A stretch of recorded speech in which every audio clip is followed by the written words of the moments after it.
L'histoire commence avec le groupe d'aventuriers le plus puissant, appelé le bataillon Aile d'Argent, qui tente de vaincre un énorme dragon de glace. Le combat commence lorsque le dragon balance sa queue à travers le champ, mais les aventuriers l'esquivent et ripostent en utilisant leurs sorts d'attaque les plus puissants, qui ne font aucun dégât à la bête massive. En réponse, le dragon contre-attaque avec une attaque de souffle de glace, les forçant à utiliser des sorts de défense.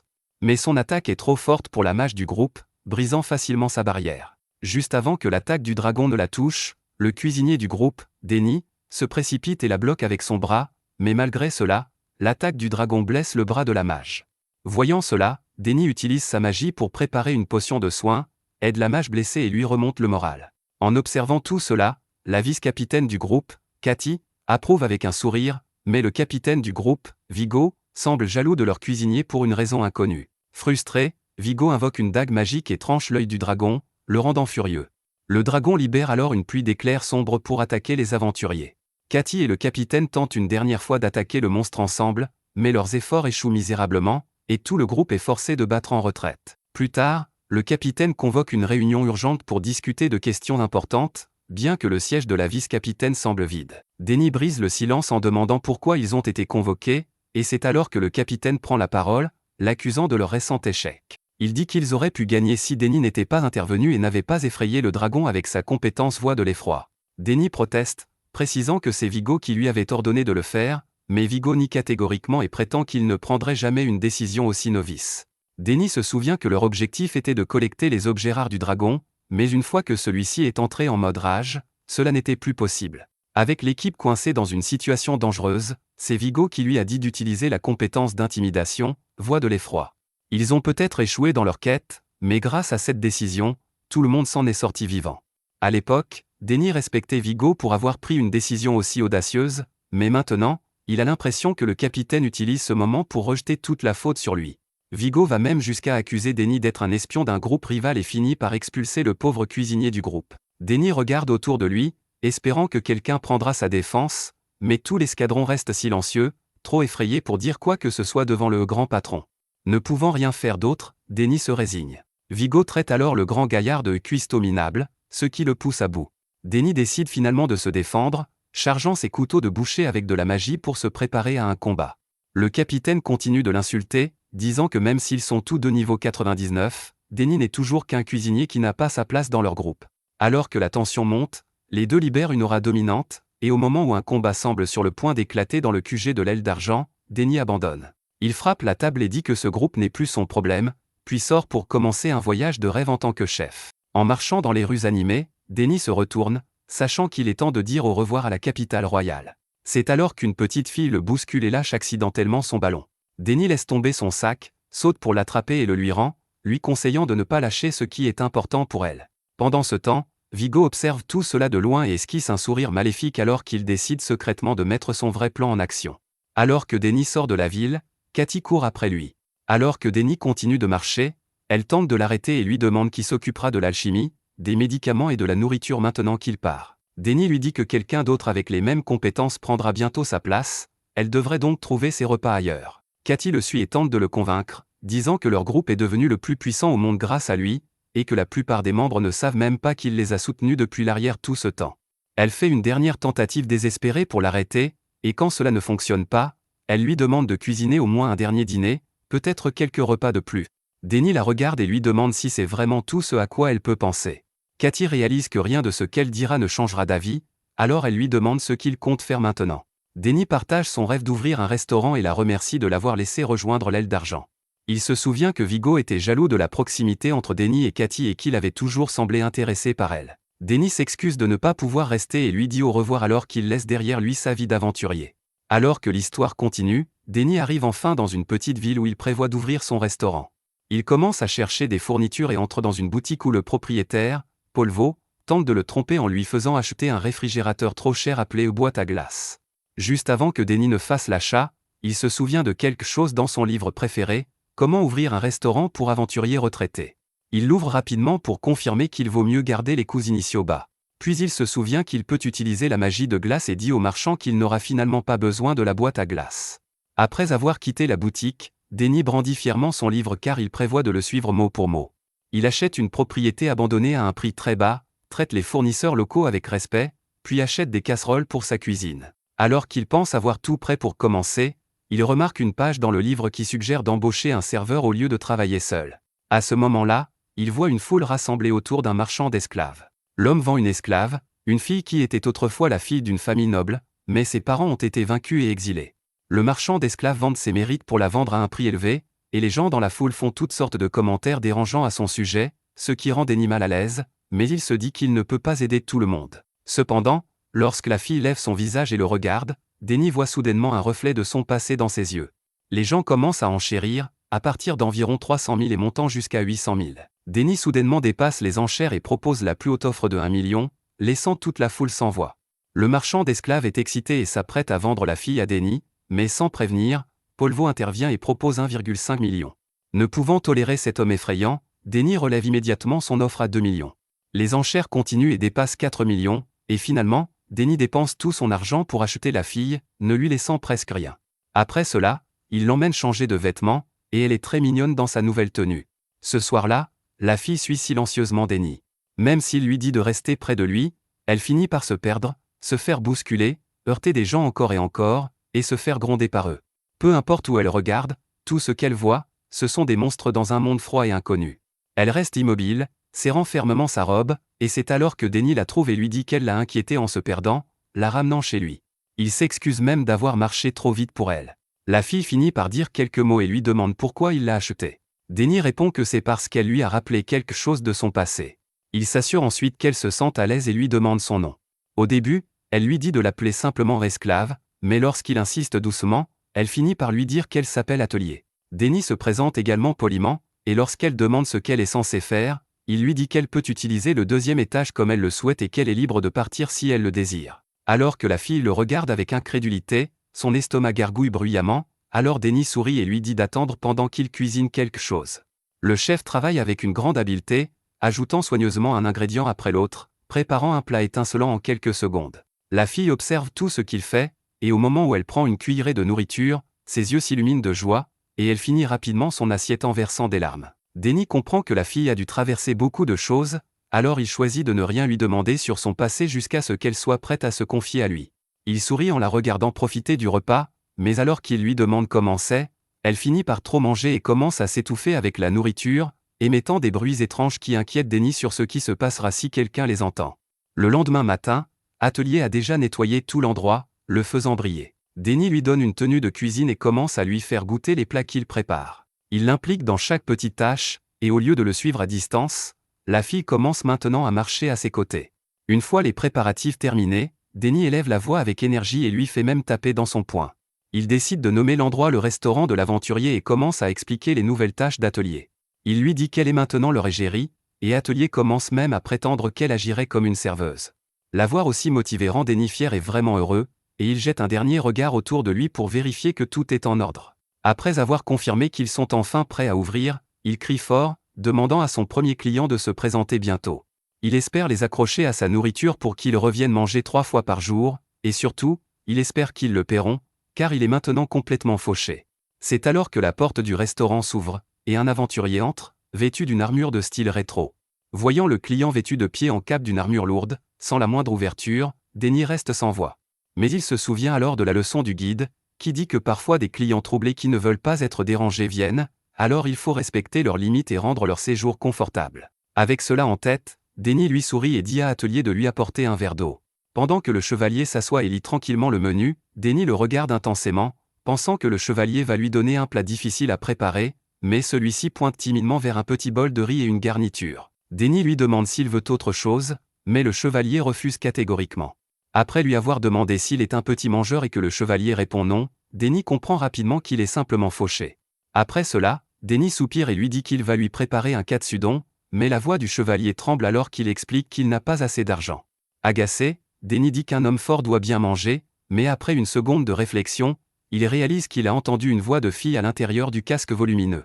Quelques minutes plus tard, la chevalière, nommée Henrietta, s'ouvre à lui, disant que son groupe l'a également viré et les traite d'horrible parce qu'ils ont dit que la raison était que les chevalières ne sont pas fortes et ne deviennent qu'un fardeau, donc ils n'en ont pas besoin dans leur groupe. Elle dit que le genre n'a rien à voir avec les compétences, et Denny est d'accord, mais elle admet aussi qu'elle n'est que niveau 23 pour le moment, et il pense qu'elle s'en sort bien pour son niveau. Puis elle s'enthousiasme pour le groupe le plus puissant, l'Aile d'Argent, parce que leur vice-capitaine est aussi une épéiste comme elle. Henrietta est fan de la légendaire épée rapide écarlate, que certains considèrent comme la plus forte épéiste jamais née, mais Denny murmure qu'elle peut être vraiment pénible, et quand elle demande ce que cela signifie, il prétend n'avoir rien dit. Ensuite, Henrietta avoue qu'elle cherchait un groupe sans parler, pour qu'ils ne découvrent pas qu'elle est une fille, mais il est assez difficile de rejoindre un groupe sans leur parler, et maintenant elle est à court d'argent et de travail. Après avoir terminé sa séance de thérapie, Denny lui sert le katsudon alléchant et lui dit de le déguster pendant qu'il est chaud, et de le rembourser une autre fois. Sans perdre de temps, les yeux d'Henrietta scintillent dès qu'elle mord dans la côtelette croustillante, et c'est si bon qu'elle se gave et l'appelle la meilleure nourriture du monde. Quand elle le remercie après avoir mangé, il lui dit de devenir une habituée si elle veut le remercier, et Henrietta est partante, si ce n'était pas du fait qu'elle ne peut pas gagner d'argent sans groupe. En entendant cela, il a l'idée de demander à ses clients s'ils ont besoin d'une chevalière et lui demande de revenir manger bientôt pour qu'il puisse lui dire s'il a trouvé un groupe. Peu de temps après, un groupe de gars vient au restaurant et est également surpris par la délicieuse nourriture, et la petite serveuse est plutôt mignonne aussi. Il complimente Denny, ce qui le rend heureux, et il demande à Atelier si elle est heureuse qu'il l'ait appelée mignonne aussi, mais elle s'éloigne silencieusement, ne montrant aucune émotion, bien qu'elle ait l'air beaucoup plus heureuse qu'avant, alors qu'elle sert timidement une gentille vieille dame. Juste à ce moment-là, Denny entend les gars dire qu'il est temps pour leur prochaine aventure, alors il leur demande s'ils sont un groupe et leur dit qu'il connaît une épéiste qui cherche à rejoindre. En entendant que c'est une fille et qu'elle est assez compétente, leur leader est plus qu'heureux de la recruter et dit à Denny qu'elle peut rejoindre dès le lendemain. Denny est un peu surpris par la rapidité avec laquelle ils ont accepté, et le gars explique que son groupe a désespérément besoin d'un attaquant fort. Plus tard ce soir-là, Henrietta est incrédule face à la rapidité avec laquelle Denny lui a trouvé un groupe et le remercie, disant qu'elle montrera sa gratitude en dépensant son premier salaire dans son restaurant. Cependant, Denny y réfléchit un peu et dit que même s'il les a trouvés pour elle, elle devrait être plus prudente sur le groupe qu'elle rejoint, mais avant qu'il puisse expliquer ce qu'il veut dire, elle lui dit que ce n'est pas grave et qu'elle ne pourra rien faire si elle s'inquiète pour chaque petit détail. Voyant qu'elle a pris sa décision, il lui sert un autre plat délicieux qui fait fondre toutes les inquiétudes d'Henrietta, et elle promet de lui rendre sa gentillesse tout en parlant maladroitement et en mâchant la bouche ouverte. Quand elle se demande à voix haute ce qu'elle devrait commander demain, il réalise qu'elle pourrait vraiment manger tous ses repas chez lui, et sur ce, ils se disent au revoir. Cette nuit-là, pendant que Denny et Atelier nettoient à l'arrière, les deux derniers clients parlent de la qualité de sa cuisine, et juste après, les filles discutent de la rumeur qui circule sur un groupe de gars qui recrutent des aventurières solo et les agressent après les avoir emmenés au fond du donjon. Cela attire immédiatement l'attention de Denny, et il entend la fille mentionner que les gars n'ont pas été attrapés parce qu'ils laissent la fille là-bas pour cacher les preuves et passent à la ville suivante après l'avoir fait 2 ou 3 fois. Après avoir écouté toute l'histoire, le groupe de 4 gars lui vient à l'esprit, mais il espère que ce ne sont pas les mauvais gars. Le lendemain, après qu'Henrietta se soit présentée, leur leader, Steele, et les 3 autres gars se présentent à leur tour. Steele lui dit de se détendre avec lui comme tout le monde, même s'il est techniquement le leader. Avec cela, il se dirige vers la forêt. Henrietta demande à Steele quelle est la quête, et il lui dit que c'est juste une simple demande de collecte. En entendant qu'ils n'ont qu'à entrer et collecter quelques objets, Henrietta devient curieuse de savoir quels sont ces objets, mais les gars disent qu'ils expliqueront à l'intérieur, et elle décide de les suivre pour éviter de rendre les choses gênantes. À l'intérieur, elle vainc rapidement tous les monstres du premier niveau, et les gars lui font beaucoup de compliments, ce qui la fait rougir, mais quand Steele dit qu'il est temps d'aller plus profondément, elle est très heureuse que son groupe compte sur elle. Contrairement à avant, où elle était jugée juste parce qu'elle était une fille, elle pense que les choses vont bien se passer avec son nouveau groupe, ne sachant pas que les faux sourires plaqués sur leur visage disparaissent quand elle ne regarde pas. Alors que le groupe s'enfonce, il déclenche un piège qui invoque un golem géant, mais Henrietta saute dedans et tranche son bras en un instant, continuant son travail de principale attaquante pendant des heures jusqu'à ce qu'elle soit si fatiguée que ses jambes lâchent. Cependant, Steele fait semblant d'être surpris. Elle est déjà fatiguée, et elle lui rappelle qu'il a dit que leur destination n'était pas si profonde, mais le leader dit qu'ils sont presque arrivés, alors elle se force à continuer jusqu'à ce qu'ils atteignent une mine de cristaux. Là, les gars expliquent qu'ils sont venus pour collecter les cristaux bleus appelés cristaux de mémoire et commencent immédiatement à les ramasser. En entendant cela, Henrietta pousse un soupir de soulagement et s'assoit, épuisée, alors Steele demande au mage, Marmok, de lancer un sort de récupération sur elle. Mais au lieu de cela, il l'étourdit avec un sort de paralysie qui rend son corps très faible, et quand elle essaie de saisir son épée, Steele lui marche sur la main et l'éloigne d'un coup de pied. Henrietta réalise rapidement qu'elle a été paralysée alors que Steele lui marche dessus et la remercie d'être si stupide et facile à flatter, mais Marmok la défend et dit que c'est parce qu'elle est si stupide qu'ils vont faire de beaux souvenirs avec elle. La regardant avec des yeux vicieux, Steele dit que les épéistes sont le meilleur type de proie parce qu'elles ont de beaux corps et lui donne la bonne nouvelle et qu'il la laissera partir après que son gang se soit amusé avec elle pendant 1 heure. Marmok lui souhaite bonne chance pour être secourue parce qu'elle ne pourra pas revenir sous l'effet de son sort de paralysie. À ce moment-là, Henrietta regrette de ne pas avoir écouté les conseils de Denny et d'avoir été plus prudente quand elle a remarqué que le groupe agissait de manière louche. Puis il commence à enlever son armure lourde pièce par pièce, et Steele lui dit clairement que personne ne viendra pour elle, peu importe combien elle crie. Juste au moment où elle perd tout espoir, les gars remarquent un bruit étrange, qui pourrait être un autre groupe. Dès que Steele ordonne à Handok d'aller vérifier, un énorme rocher vient voler et s'écrase sur lui. Les gars regardent avec confusion le monstre avec 2 couteaux de boucher et un sac sur la tête. Alors que leurs cœurs battent la chamade, ils se demandent si c'est un monstre ou un gros creep avec de grands couteaux de cuisine, mais Steele ordonne rapidement à Marmok de lancer recherche et de trouver une faiblesse dans sa panique. Son sort échoue, et il réalise que le niveau du boucher est trop élevé pour qu'il trouve une faiblesse. Alors que Steele trouve cela incroyable, le boucher apparaît derrière lui, et un coup de son couteau envoie l'homme voler dans le mur, laissant les autres tremblants. Ils essaient de s'échapper, mais le boucher leur donne la raclée qu'ils méritent, tandis qu'Henrietta se demande qui est ce cuisinier étrangement compétent qui la sauve, et s'évanouit. Plus tard ce soir-là, elle raconte à Denny tout ce qui s'est passé et qu'elle s'est réveillée dans la salle d'attente de la guilde. Elle dit qu'elle n'a pas pu remercier son héros musclé au couperet.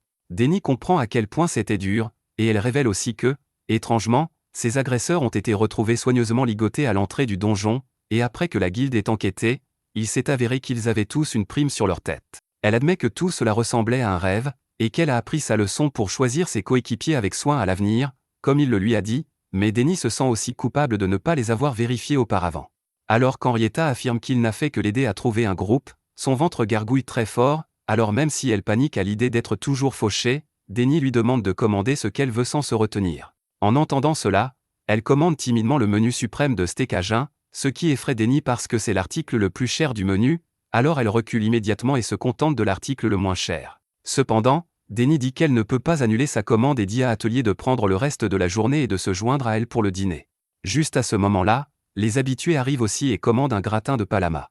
Après quelques instants de cuisine précise, Denny sert le menu suprême de steak à jeun qui fait sourire Henrietta et Atelier de bonheur pur. À ce moment-là, les filles lui demandent pourquoi il était fermé les 2 derniers jours, parce que c'est mauvais pour les nouvelles entreprises comme son restaurant, et il explique qu'il avait des affaires importantes. Curieuse, Henrietta remarque qu'il ressemble beaucoup à son héros de dos, mais avant qu'elle ne puisse lui demander, un autre client entre. Le lendemain matin, Henrietta continue de parler sans arrêt, et quand elle lui demande enfin quelque chose, il répond qu'il ne pensait pas qu'elle lui parlait. Après cela, il change habilement de sujet et lui demande ce qu'elle veut manger.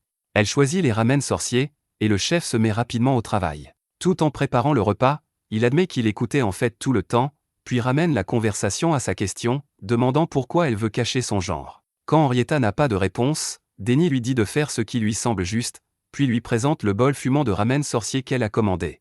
Henrietta prend discrètement ses conseils à cœur et se lève de son siège.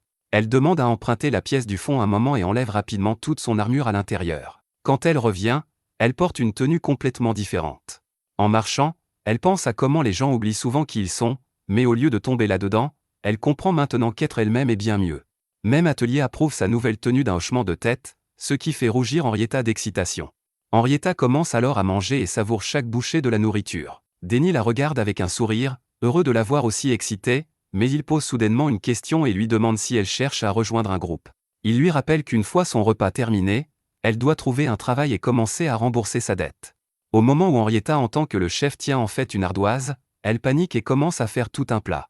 Pendant que le chaos continue, la porte s'ouvre, et un aventurier brillant entre, s'assoit calmement et se cache derrière le menu tout en se préparant à commander. Denny regarde le nouveau client et se sent confus, ne sachant pas si la personne est un beau gars ou une jolie fille. Quand le client demande ce qui est bon ici, Denny répond avec confiance que tout est à la hauteur, mais la réponse vague ne fait que rendre le choix plus difficile pour l'invité.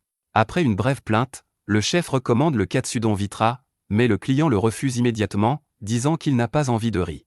Henrietta intervient avec quelques suggestions, commençant par ses pâtes préférées, puis passant au calpéudon, mais rien ne semble intéresser l'invité. En voyant cela, Denny s'énerve de plus en plus alors que sa patience commence à s'épuiser. Henrietta intervient à nouveau, essayant cette fois de calmer le chef en expliquant que les enfants peuvent être assez indécis parfois. C'est alors qu'Atelier s'approche du client et suggère de prendre du riz frit s'il n'arrive vraiment pas à se décider. L'invité aux cheveux bleus accepte la suggestion et commande du riz frit, ce qui fait sourire Denny alors qu'il retourne à la cuisine. Il prépare le plat avec sa finesse habituelle, le cuisinant parfaitement et le garnissant de quelques crevettes. Dès que le client goûte la première cuillerée, il s'arrête, stupéfait, complètement fondu sous la saveur riche et délicieuse. Alors que le garçon continue de manger, Denny soulève ce qu'il a remarqué plus tôt et fait remarquer que le client était entré en soupirant et avait l'air d'avoir besoin de parler à quelqu'un. Le garçon répond que ce n'est rien de particulier, et Denny lui dit que ce n'est pas grave s'il n'a pas envie de partager. Pourtant, le garçon décide de s'ouvrir et dit que le vrai problème est le faible niveau des gens autour de lui. Ces mots laissent tout le monde, y compris Denny, stupéfait, alors que le garçon donne l'impression de quelqu'un qui aime se féliciter.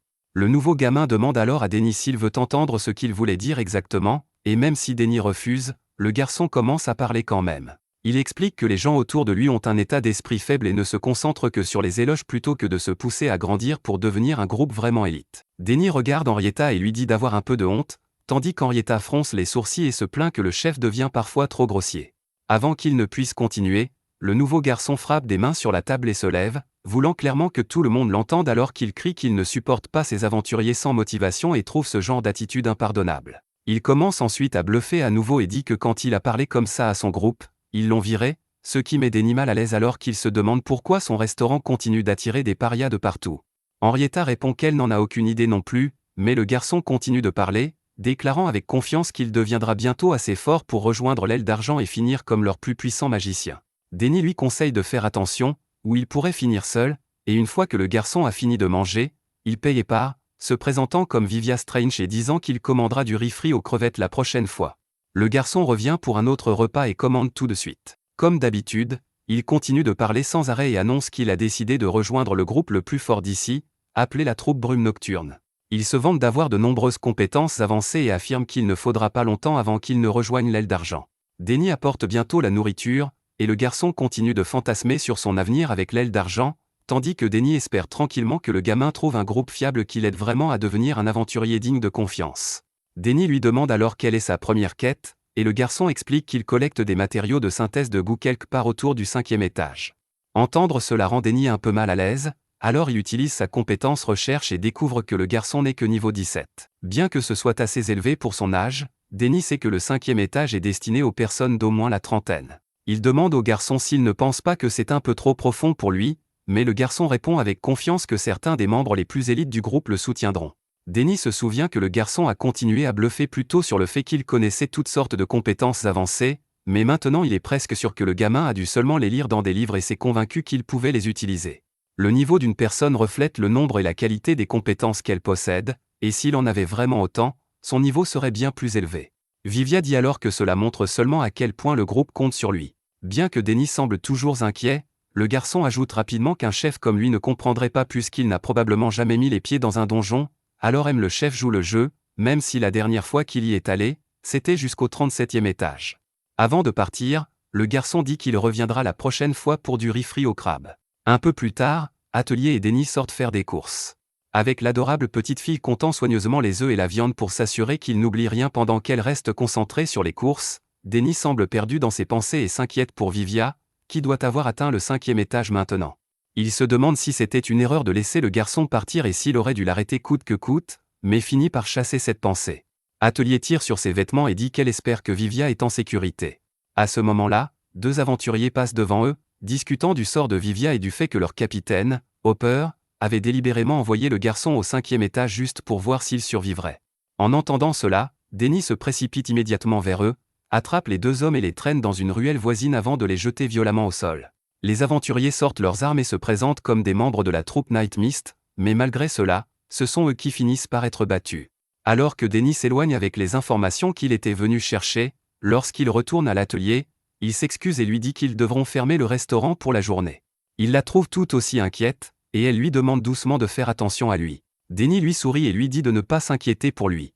Pendant ce temps, au 5e étage, Vivia court à toute vitesse dans le donjon, criant à un groupe de gobelins de rester loin de lui. Les aventuriers qui l'accompagnaient l'ont déjà laissé derrière eux, affirmant qu'il s'agissait d'une sorte de test et que leur capitaine, Hopper, avait placé de grands espoirs en lui. Vivia panique, pensant qu'il doit au moins atteindre le 3e niveau pour être en sécurité, mais au milieu de sa course, il trébuche et soudain, des vignes commencent à pousser autour de ses pieds. Il lutte pour se libérer, mais les vignes semblent être enchantées et la magie les traverse. Il essaie de lancer un sort pour briser la magie, Mais son esprit est complètement vide et il ne se souvient plus de l'incantation. Il commence à paniquer et craint que les gobelins ne le mettent en pièces une fois qu'ils l'auront rattrapé. Juste avant qu'il ne l'atteigne, une fille apparaît et le sauve, coupant les lianes et jetant le bon sort. Alors qu'elle le met en sécurité, Vivia lève les yeux vers elle et la remercie, impressionnée qu'elle sache utiliser la magie pour briser les sorts. La fille lui dit calmement que ce n'est pas le moment de se détendre et qu'ils doivent trouver un moyen de s'échapper. Lorsque Vivia lui demande si elle s'est également perdue, elle explique que son groupe l'a abandonnée après qu'elle soit tombée dans le même piège et que personne n'est venu l'aider. Elle lui dit ensuite qu'ils devraient attendre ensemble au cas où quelqu'un viendrait le secourir, mais Vivia admet discrètement que personne ne viendra le chercher non plus.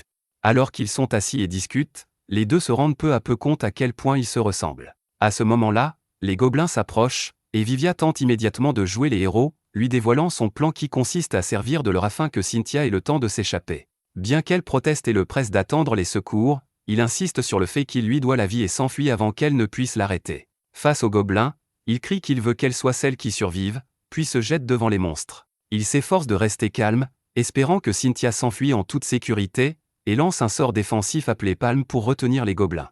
Le sort fonctionne pendant un moment, mais les créatures finissent par le briser et se précipitent vers lui. À ce moment précis, Denny apparaît, portant un masque bon marché, et utilise l'un de ses pouvoirs pour piéger les gobelins dans une marmite. Vivia hurle de surprise, le pointe du doigt et le traite de monstre tout en lançant son sort Palme à plusieurs reprises, pris de panique. Denny le gronde, et Vivia finit par comprendre que l'homme masqué est Denny. Denny arrache son masque et lui demande pourquoi il le portait, avant de frapper Vivia sur la tête pour avoir tenté un suicide juste devant les gobelins. Alors que Denny commence à le traîner, Vivia mentionne discrètement qu'il y a quelqu'un d'autre avec lui. Il craint que Cynthia ne se soit déjà enfuie, mais Denny répond qu'il n'a vu personne en venant ici. Le garçon pointe du doigt un creux à proximité, disant qu'elle est peut-être encore là, mais lorsqu'il regarde à l'intérieur, il ne trouve que les restes squelettiques d'une personne qui est probablement morte depuis longtemps. Plus tard, à la guilde, ils apprennent que la jeune fille était Cynthia Dredd, une aventurière qui s'était séparée de son groupe il y a 13 ans au 5e étage, et dont personne n'avait plus entendu parler depuis. Ils rassemblent ses restes et l'enterrent dans une tombe. Denny dit avoir entendu des légendes selon lesquelles les esprits des aventuriers disparus apparaissent parfois pour protéger les vivants, et Vivia fond en larmes. Il la remercie de l'avoir sauvée et promet de continuer à se rendre sur sa tombe et de devenir un jour le sorcier numéro 1 qui protégera les filles comme elle. Sur le chemin du retour vers le restaurant, Denny donne une petite tape dans le dos du garçon et lui dit de se remonter le moral pour que Cynthia puisse reposer en paix, mais Vivia soupire et répond qu'il devrait au moins avoir le droit d'être un peu triste pendant un moment. Le lendemain, au quartier général de la troupe Night Mist, un homme appelle une fille nommée Bachel et la réprimande parce qu'elle met trop de temps à rédiger ses rapports. Elle n'arrête pas de s'excuser tandis qu'il la harcèle sans relâche, et elle essaie d'expliquer que les chiffres ne correspondent pas, mais il la frappe avec la pile de papier et lui dit de continuer à travailler jusqu'à ce qu'ils correspondent. Après cela, elle reste éveillée toute la nuit et finit par trouver l'erreur. Il s'avère que les chiffres qui ne correspondaient pas étaient dus au travail bâclé de son supérieur. Tout en se rappelant qu'elle doit se lever tôt le lendemain, son estomac grogne bruyamment. Elle se rend compte avec tristesse qu'elle n'a pas déjeuné ni dîné et que tous les restaurants sont désormais fermés. C'est alors qu'elle se souvient d'un nouvel endroit qui a ouvert récemment, mais lorsqu'elle y arrive, elle voit qu'Atelier s'apprête à fermer et perd tout espoir. Cependant, Atelier la remarque et la fait entrer pour demander à Denny de servir une dernière cliente avant de fermer. En l'entendant prendre la défense de quelqu'un, Vivia est surprise. Henrietta dit que cela ne peut pas faire de mal, alors Denny accueille la jeune fille et lui demande de choisir un plat. Après s'être assise, Bachel commande le plat du jour. Pendant que Denny le prépare, elle observe tranquillement Henrietta et Vivia discuter au comptoir. En les voyant s'amuser ensemble, elle commence à envier cette bonne ambiance, car sa vie se résume à travailler toute la journée. Elle n'a pas d'amis et ne prend jamais de vraies vacances, alors elle envisage de commencer une vie sociale au restaurant. Quelques minutes plus tard, Denny lui sert son plat, et Bachel le regarde d'un air absent, car il a l'air incroyable. Il lui dit de manger avant que ça ne refroidisse, alors elle le trempe dans la sauce et prend sa première bouchée. Ses yeux brillent et elle dit qu'elle n'a jamais rien goûté de tel de toute sa vie. En entendant cela, Henrietta sourit et dit que tout ce que Denny prépare est délicieux. Elle commence à énumérer les meilleurs plats qu'elle a goûtés, et Vivia est surprise par le nombre qu'elle connaît, alors Henrietta dit fièrement qu'elle est la première cliente du restaurant. Denny la corrige en disant qu'elle est aussi la première profiteuse qui s'est trop installée dans ses habitudes simplement parce qu'il la laisse payer plus tard. Il lui dit de trouver un travail, et elle rétorque que Vivia n'en a pas non plus.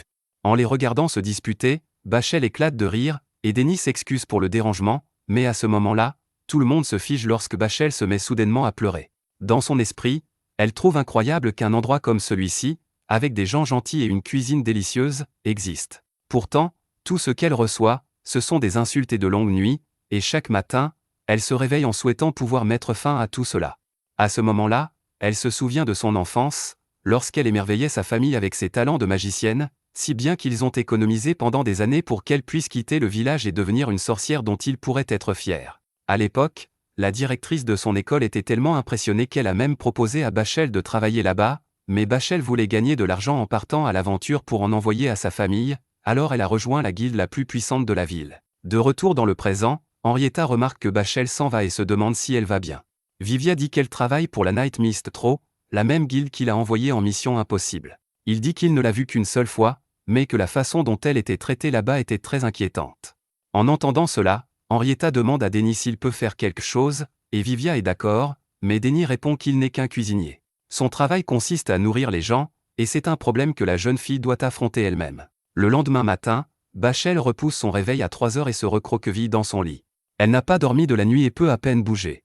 Alors qu'elle s'inquiète d'être en retard, elle s'assoupit à nouveau. 2 heures passent, elle se prépare donc rapidement. Elle se précipite en bas et s'excuse auprès de son équipe tandis qu'un homme la réprimande pour avoir eu l'audace de faire attendre ses supérieurs. Sur ce, ils partent pour le donjon. Là-bas, l'homme est renversé par un monstre loup, mais juste avant qu'il ne lui lacère le visage, Bachel lance un sort devant et le repousse. Cependant, au lieu de la remercier, il la bouscule et la regarde d'un air menaçant. Plus tard dans la soirée, ces paroles résonnent dans son esprit, car il a déformé l'histoire, affirmant qu'elle avait essayé de l'embarrasser et de s'attribuer le mérite de la victoire. Lorsqu'elle a tenté de s'expliquer, ils l'ont forcée à s'excuser et l'ont traitée d'indigne du groupe. Pendant ce temps, Henrietta et Vivia marchent à proximité, discutant de nourriture et de travail. Vivia remarque soudainement Bachel marchant seule avec un regard étrange, alors les deux la suivent discrètement jusqu'à une tour où Vivia se rend compte qu'elle est sérieuse à propos de sa décision de sauter. À ce moment-là, Bachel pense que la vie ne vaut plus la peine d'être vécue et qu'un seul pas y mettra fin.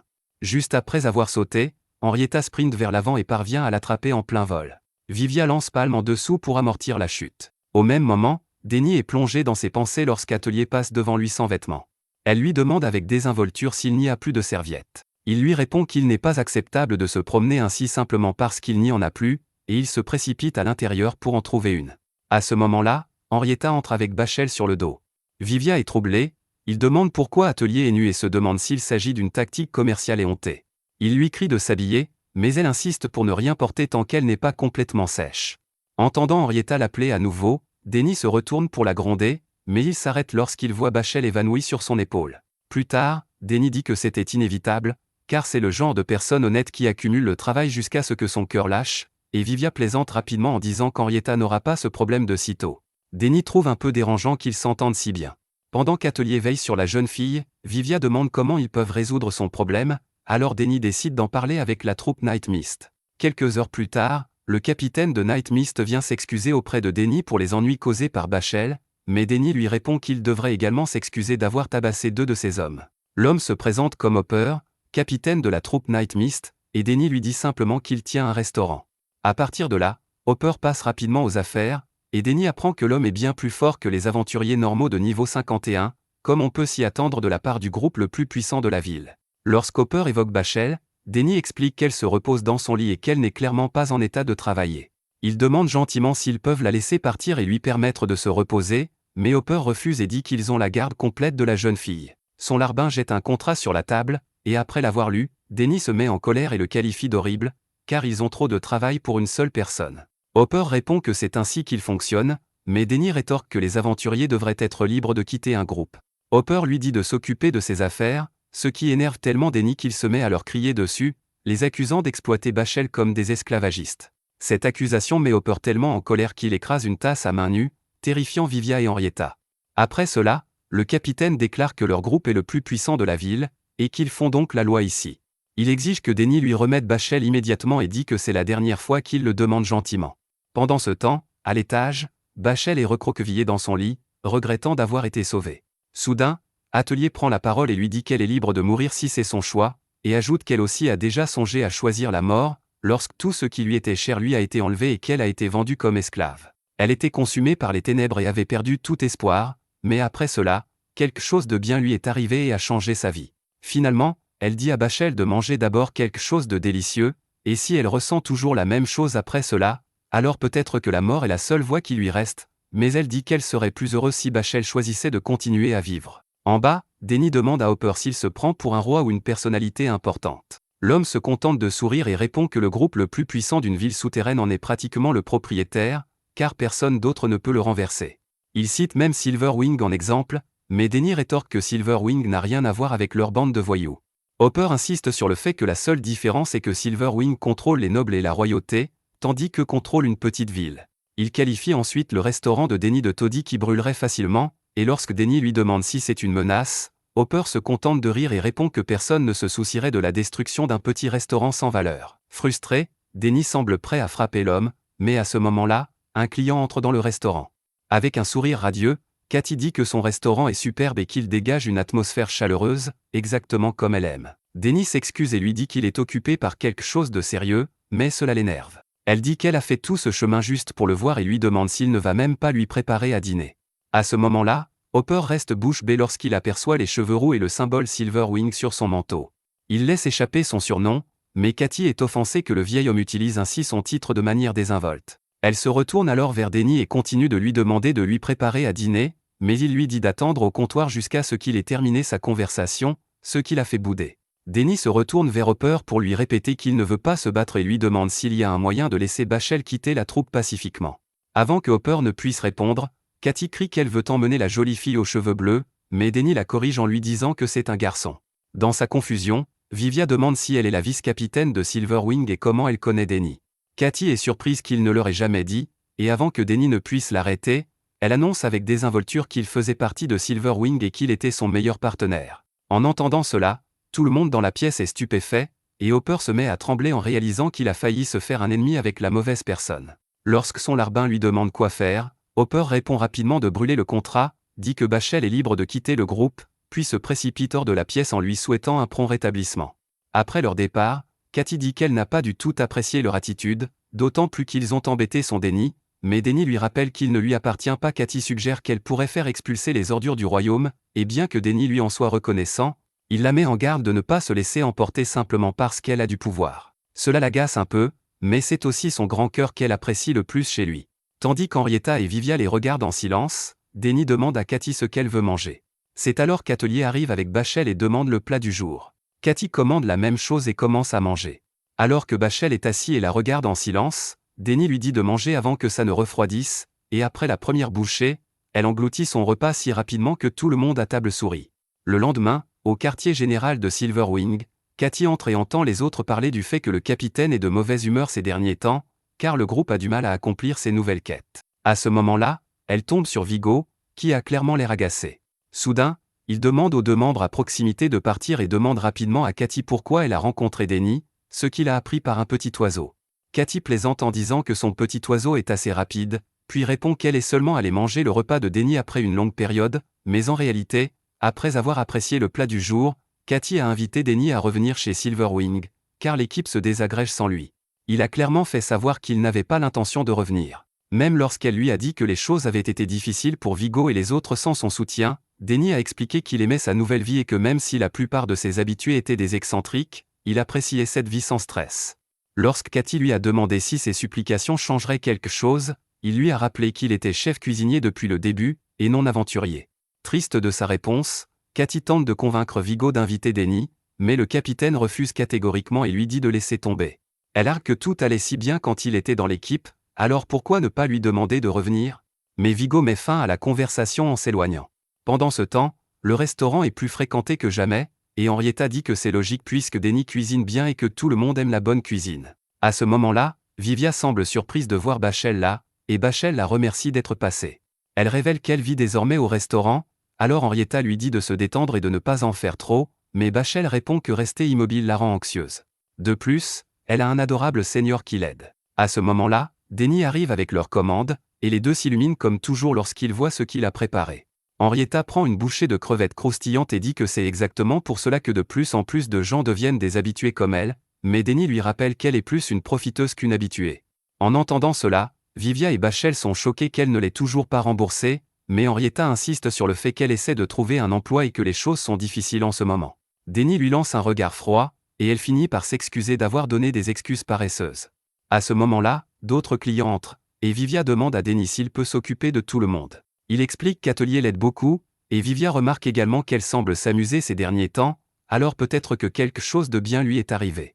Juste après cela, un bol glisse des mains de Denny, et il demande à Vivia s'il peut lui rendre visite lors de son prochain jour de congé, car il veut lui parler de quelque chose. Henrietta propose rapidement de l'aider également, mais Denny la rejette immédiatement, ce qui ne fait que la rendre encore plus curieuse de savoir de quoi ils vont parler. Plus tard dans la nuit, Henrietta se sent mal à l'aise à l'idée de devoir prendre une douche dans un bain public, car elle est toujours fauchée. Quand elle se souvient que Denny l'a traitée de parasite, elle commence à croire qu'il pourrait la mettre à la porte du restaurant si elle continue ainsi, alors elle décide d'agir avant qu'il ne soit trop tard. Pendant ce temps, lors du jour de congé suivant de Vivia, Denny la fait enfin asseoir et lui avoue qu'Atelier a maintenant un petit ami, et Vivia est choquée que ce soit ce dont Denny voulait lui parler. Denny explique qu'il lui a donné de l'argent de poche ces derniers temps, mais qu'elle n'arrête pas de s'éloigner toute seule. Il dit qu'il était très inquiet de savoir où elle allait jusqu'à ce qu'il la voie se promener avec un type. Vivia pense que c'est bien qu'elle se fasse des amis, mais Denny tape du poing sur la table et dit que c'est bien pire s'ils sont plus que des amis. Lorsque Vivia lui demande pourquoi il ne lui pose pas directement la question, Denny s'énerve et répond que cela semblerait bizarre. Frustré, il dit que le garçon aurait au moins dû lui apporter une boîte de biscuits s'il est sérieux à son égard, puis il déclare qu'il ne la laissera pas sortir avec un faible de niveau inférieur à 80. Soudain, Atelier apparaît derrière lui et tire sur sa chemise, lui demandant de quoi il parle, ce qui fait paniquer Denny. Vivia le couvre rapidement en disant qu'il est venu pour apprendre à cuisiner, et Denny lui fait un signe de pouce levé pour l'avoir sauvé. À ce moment-là, Atelier dit qu'elle veut aussi apprendre à cuisiner, ce qui rend Denny heureux, et il lui dit de se laver les mains avant de commencer. Plus tard, il lui montre comment couper les oignons de la bonne manière pour changer le goût, et lorsqu'elle dit que ses yeux lui font mal, il panique et lui donne rapidement une astuce pour y remédier, mais lorsque Vivia dit que ses yeux lui font mal aussi, Denny lui souhaite simplement bonne chance. Après cela, il félicite Atelier lorsqu'elle réussit à bien couper les oignons, mais lorsque Vivia fait aussi du bon travail, Denny ne réagit presque pas. En regardant Atelier faire de son mieux, Denny se souvient de son enfance, lorsqu'il avait demandé à son maître s'il faisait bien les choses. Elle lui avait répondu qu'il trichait en utilisant une technique, alors il lui avait demandé comment elle le savait, et elle lui avait répondu qu'elle savait toujours ce qu'il faisait.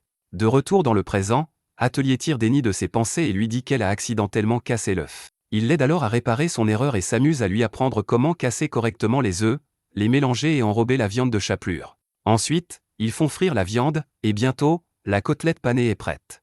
Denny dit à Atelier qu'elle s'en est très bien sortie pour une première fois. En revanche, lorsque Vivia lui présente fièrement son escalope, Denny se contente de dire qu'elle a l'air bonne sans même la regarder.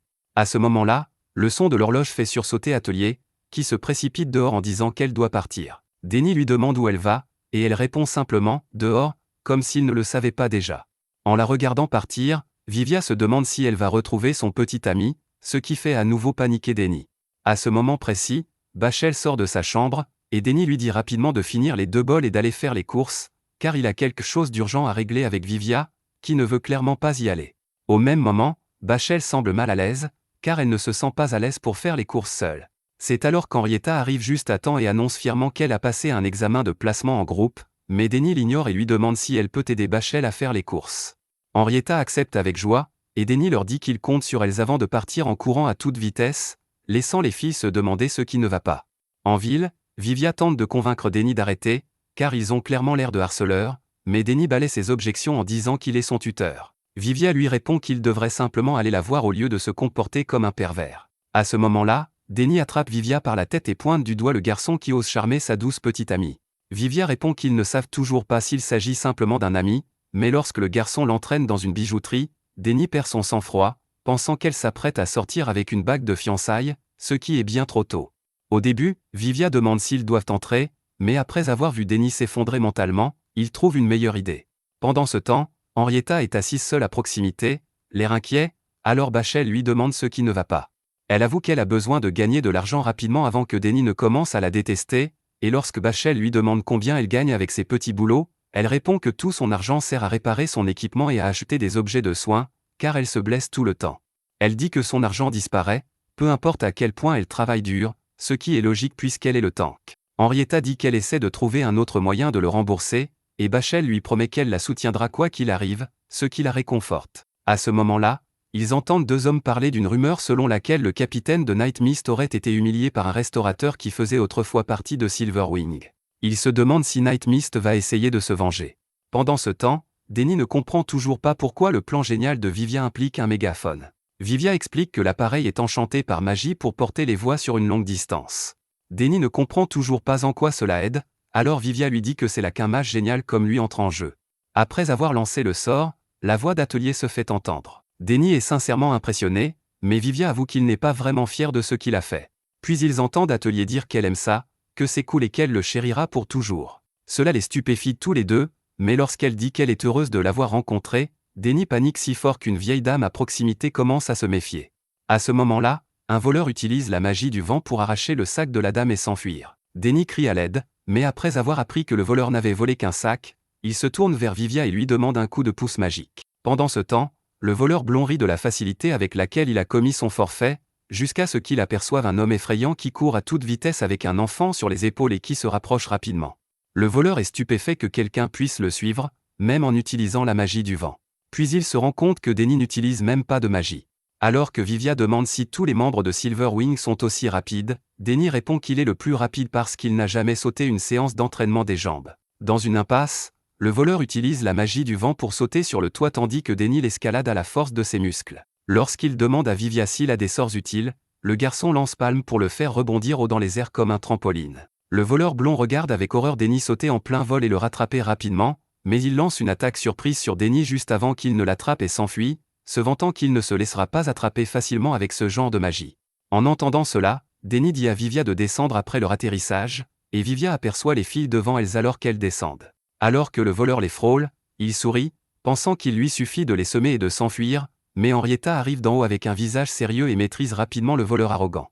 Après cela, Denny la rattrape et lui tapote la tête pour la féliciter de son travail. Plus tard, au restaurant, il dit aux filles qu'Atelier a un petit ami, mais Vivia précise qu'elles n'en sont pas encore sûres. Henrietta lui demande alors en plaisantant s'il se sent seul ces derniers temps, et Bachel avoue qu'elle a peur qu'il l'interdise. Denny répond qu'il n'interdirait jamais quelqu'un qui apprécie sa cuisine comme elle, mais qu'il pourrait changer d'avis plus tard. Juste après cela, Atelier entre discrètement et se place derrière le comptoir, l'air intense, et surprend Denny avec une boîte. Lorsqu'il regarde à l'intérieur, il trouve un bracelet qu'Atelier révèle avoir acheté en économisant tout son argent de poche.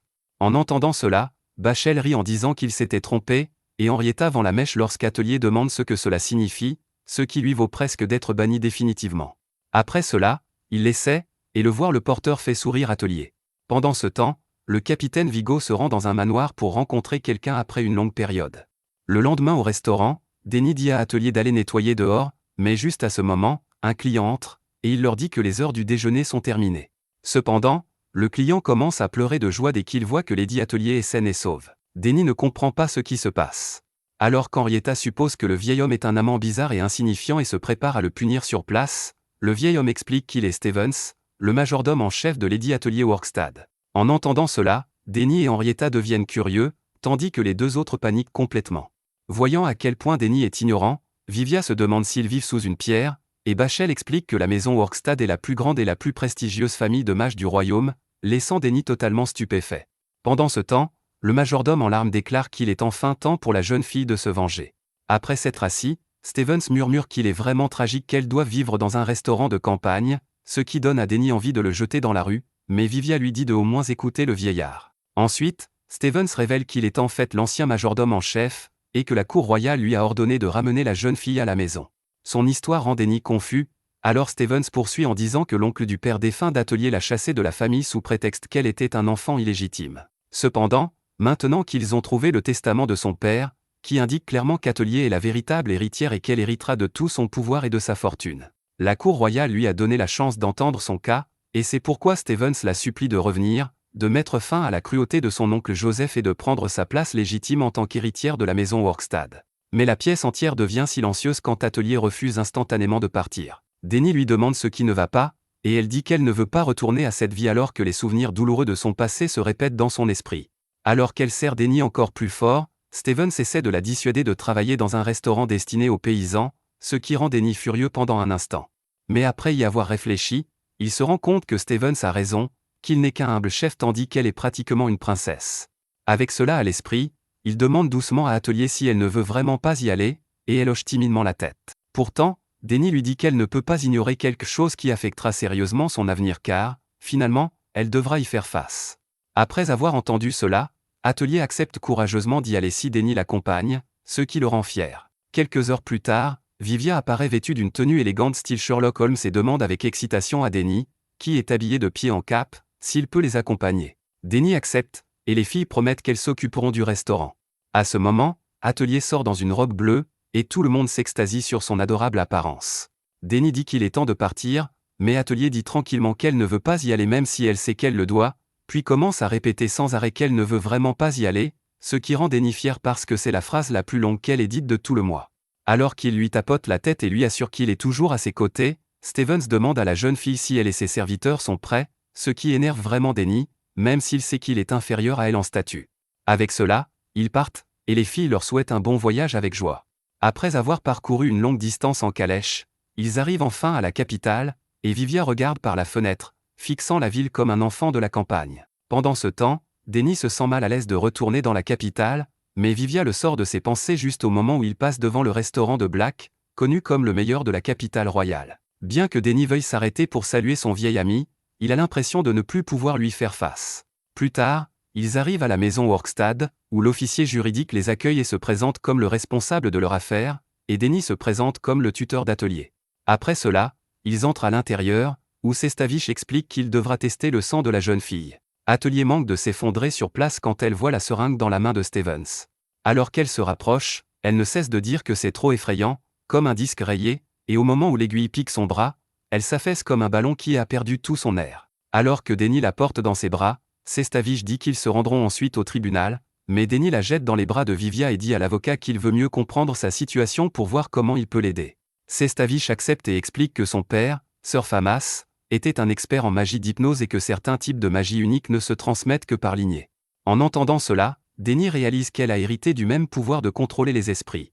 Sestavich continue en disant que son père a sauvé de nombreuses vies grâce à son don, mais que son frère l'a empoisonné par jalousie pour voler sa belle épouse et sa position de chef. En même temps, il a faussement étiqueté la jeune fille comme un enfant illégitime pour ruiner sa réputation au point qu'elle ne pourrait jamais s'en remettre. Cependant, Sir Famas était intelligent, et il a laissé un testament, c'est pourquoi la cour royale a autorisé un test sanguin utilisant un objet magique pour prouver son statut de véritable héritière. Ensuite, l'homme met une goutte de son sang dans le globe magique en premier, puis ajoute une goutte du sang de Sir Famas, que la cour royale a gardé en sécurité tout ce temps, et explique que le cristal en forme de fleur qui se forme à l'intérieur est la preuve qu'ils sont liés par le sang. Après cela, il répète le test en utilisant le sang de sa mère Elisa, et le résultat est le même, confirmant qu'Atelier est sans aucun doute leur fille. Voyant cette preuve solide, Denny et Vivia sont heureux, mais Atelier a toujours l'air triste. Plus tard au tribunal, le juge commence les procédures en présence des deux groupes, et l'oncle d'Atelier, Sir Joseph, commence immédiatement à critiquer Denny. Denny se souvient que Sir Joseph est l'un des clients du capitaine Vigo et dit à l'homme qu'il paiera pour s'en être pris à sa petite fille. Juste à ce moment, le juge avertit Denny en l'appelant Denny Blacks, et Vivia note le nom célèbre. Après cela, les procédures commencent, et le juge lit le testament de Sir Famas, qui stipule que Lady Atelier est la véritable héritière de la famille, née de son épouse, donc c'est elle qui doit hériter de sa richesse et de son pouvoir, tandis que son frère, Sir Joseph, ne recevra que les livres et les connaissances secrètes de la famille. Ensuite, un noble obèse se lève et accepte qu'elle est la fille de Sir Famas mais dit qu'elle n'est pas digne de devenir l'héritière parce que sa mère n'était qu'une maîtresse de Baran. Juste après, Sestavich rétorque que ce genre de bêtises est exactement la raison pour laquelle tout le monde est rassemblé ici, pour prélever le sang de la jeune fille et présenter une preuve claire pour que personne ne puisse contester le testament. Mais Sir Joseph sourit simplement avec confiance et appelle cela une perte de temps, ce qui rend Denny furieux. Cela dit, le grand docteur s'approche d'Atelier, la terrifiant tellement qu'elle saisit fermement la manche de Denny, et il la réconforte doucement pendant que le docteur prélève son sang. Après cela, le juge dit à tout le monde de prendre un bâton dans le pot pour décider qui utilisera l'objet magique, ce qui aide à empêcher toute falsification. Fixant intensément le pot, Denny sort le premier bâton, mais ce n'est pas le rouge. Ensuite, tout le monde prend son tour un par un, et il s'avère que Stevens est choisi.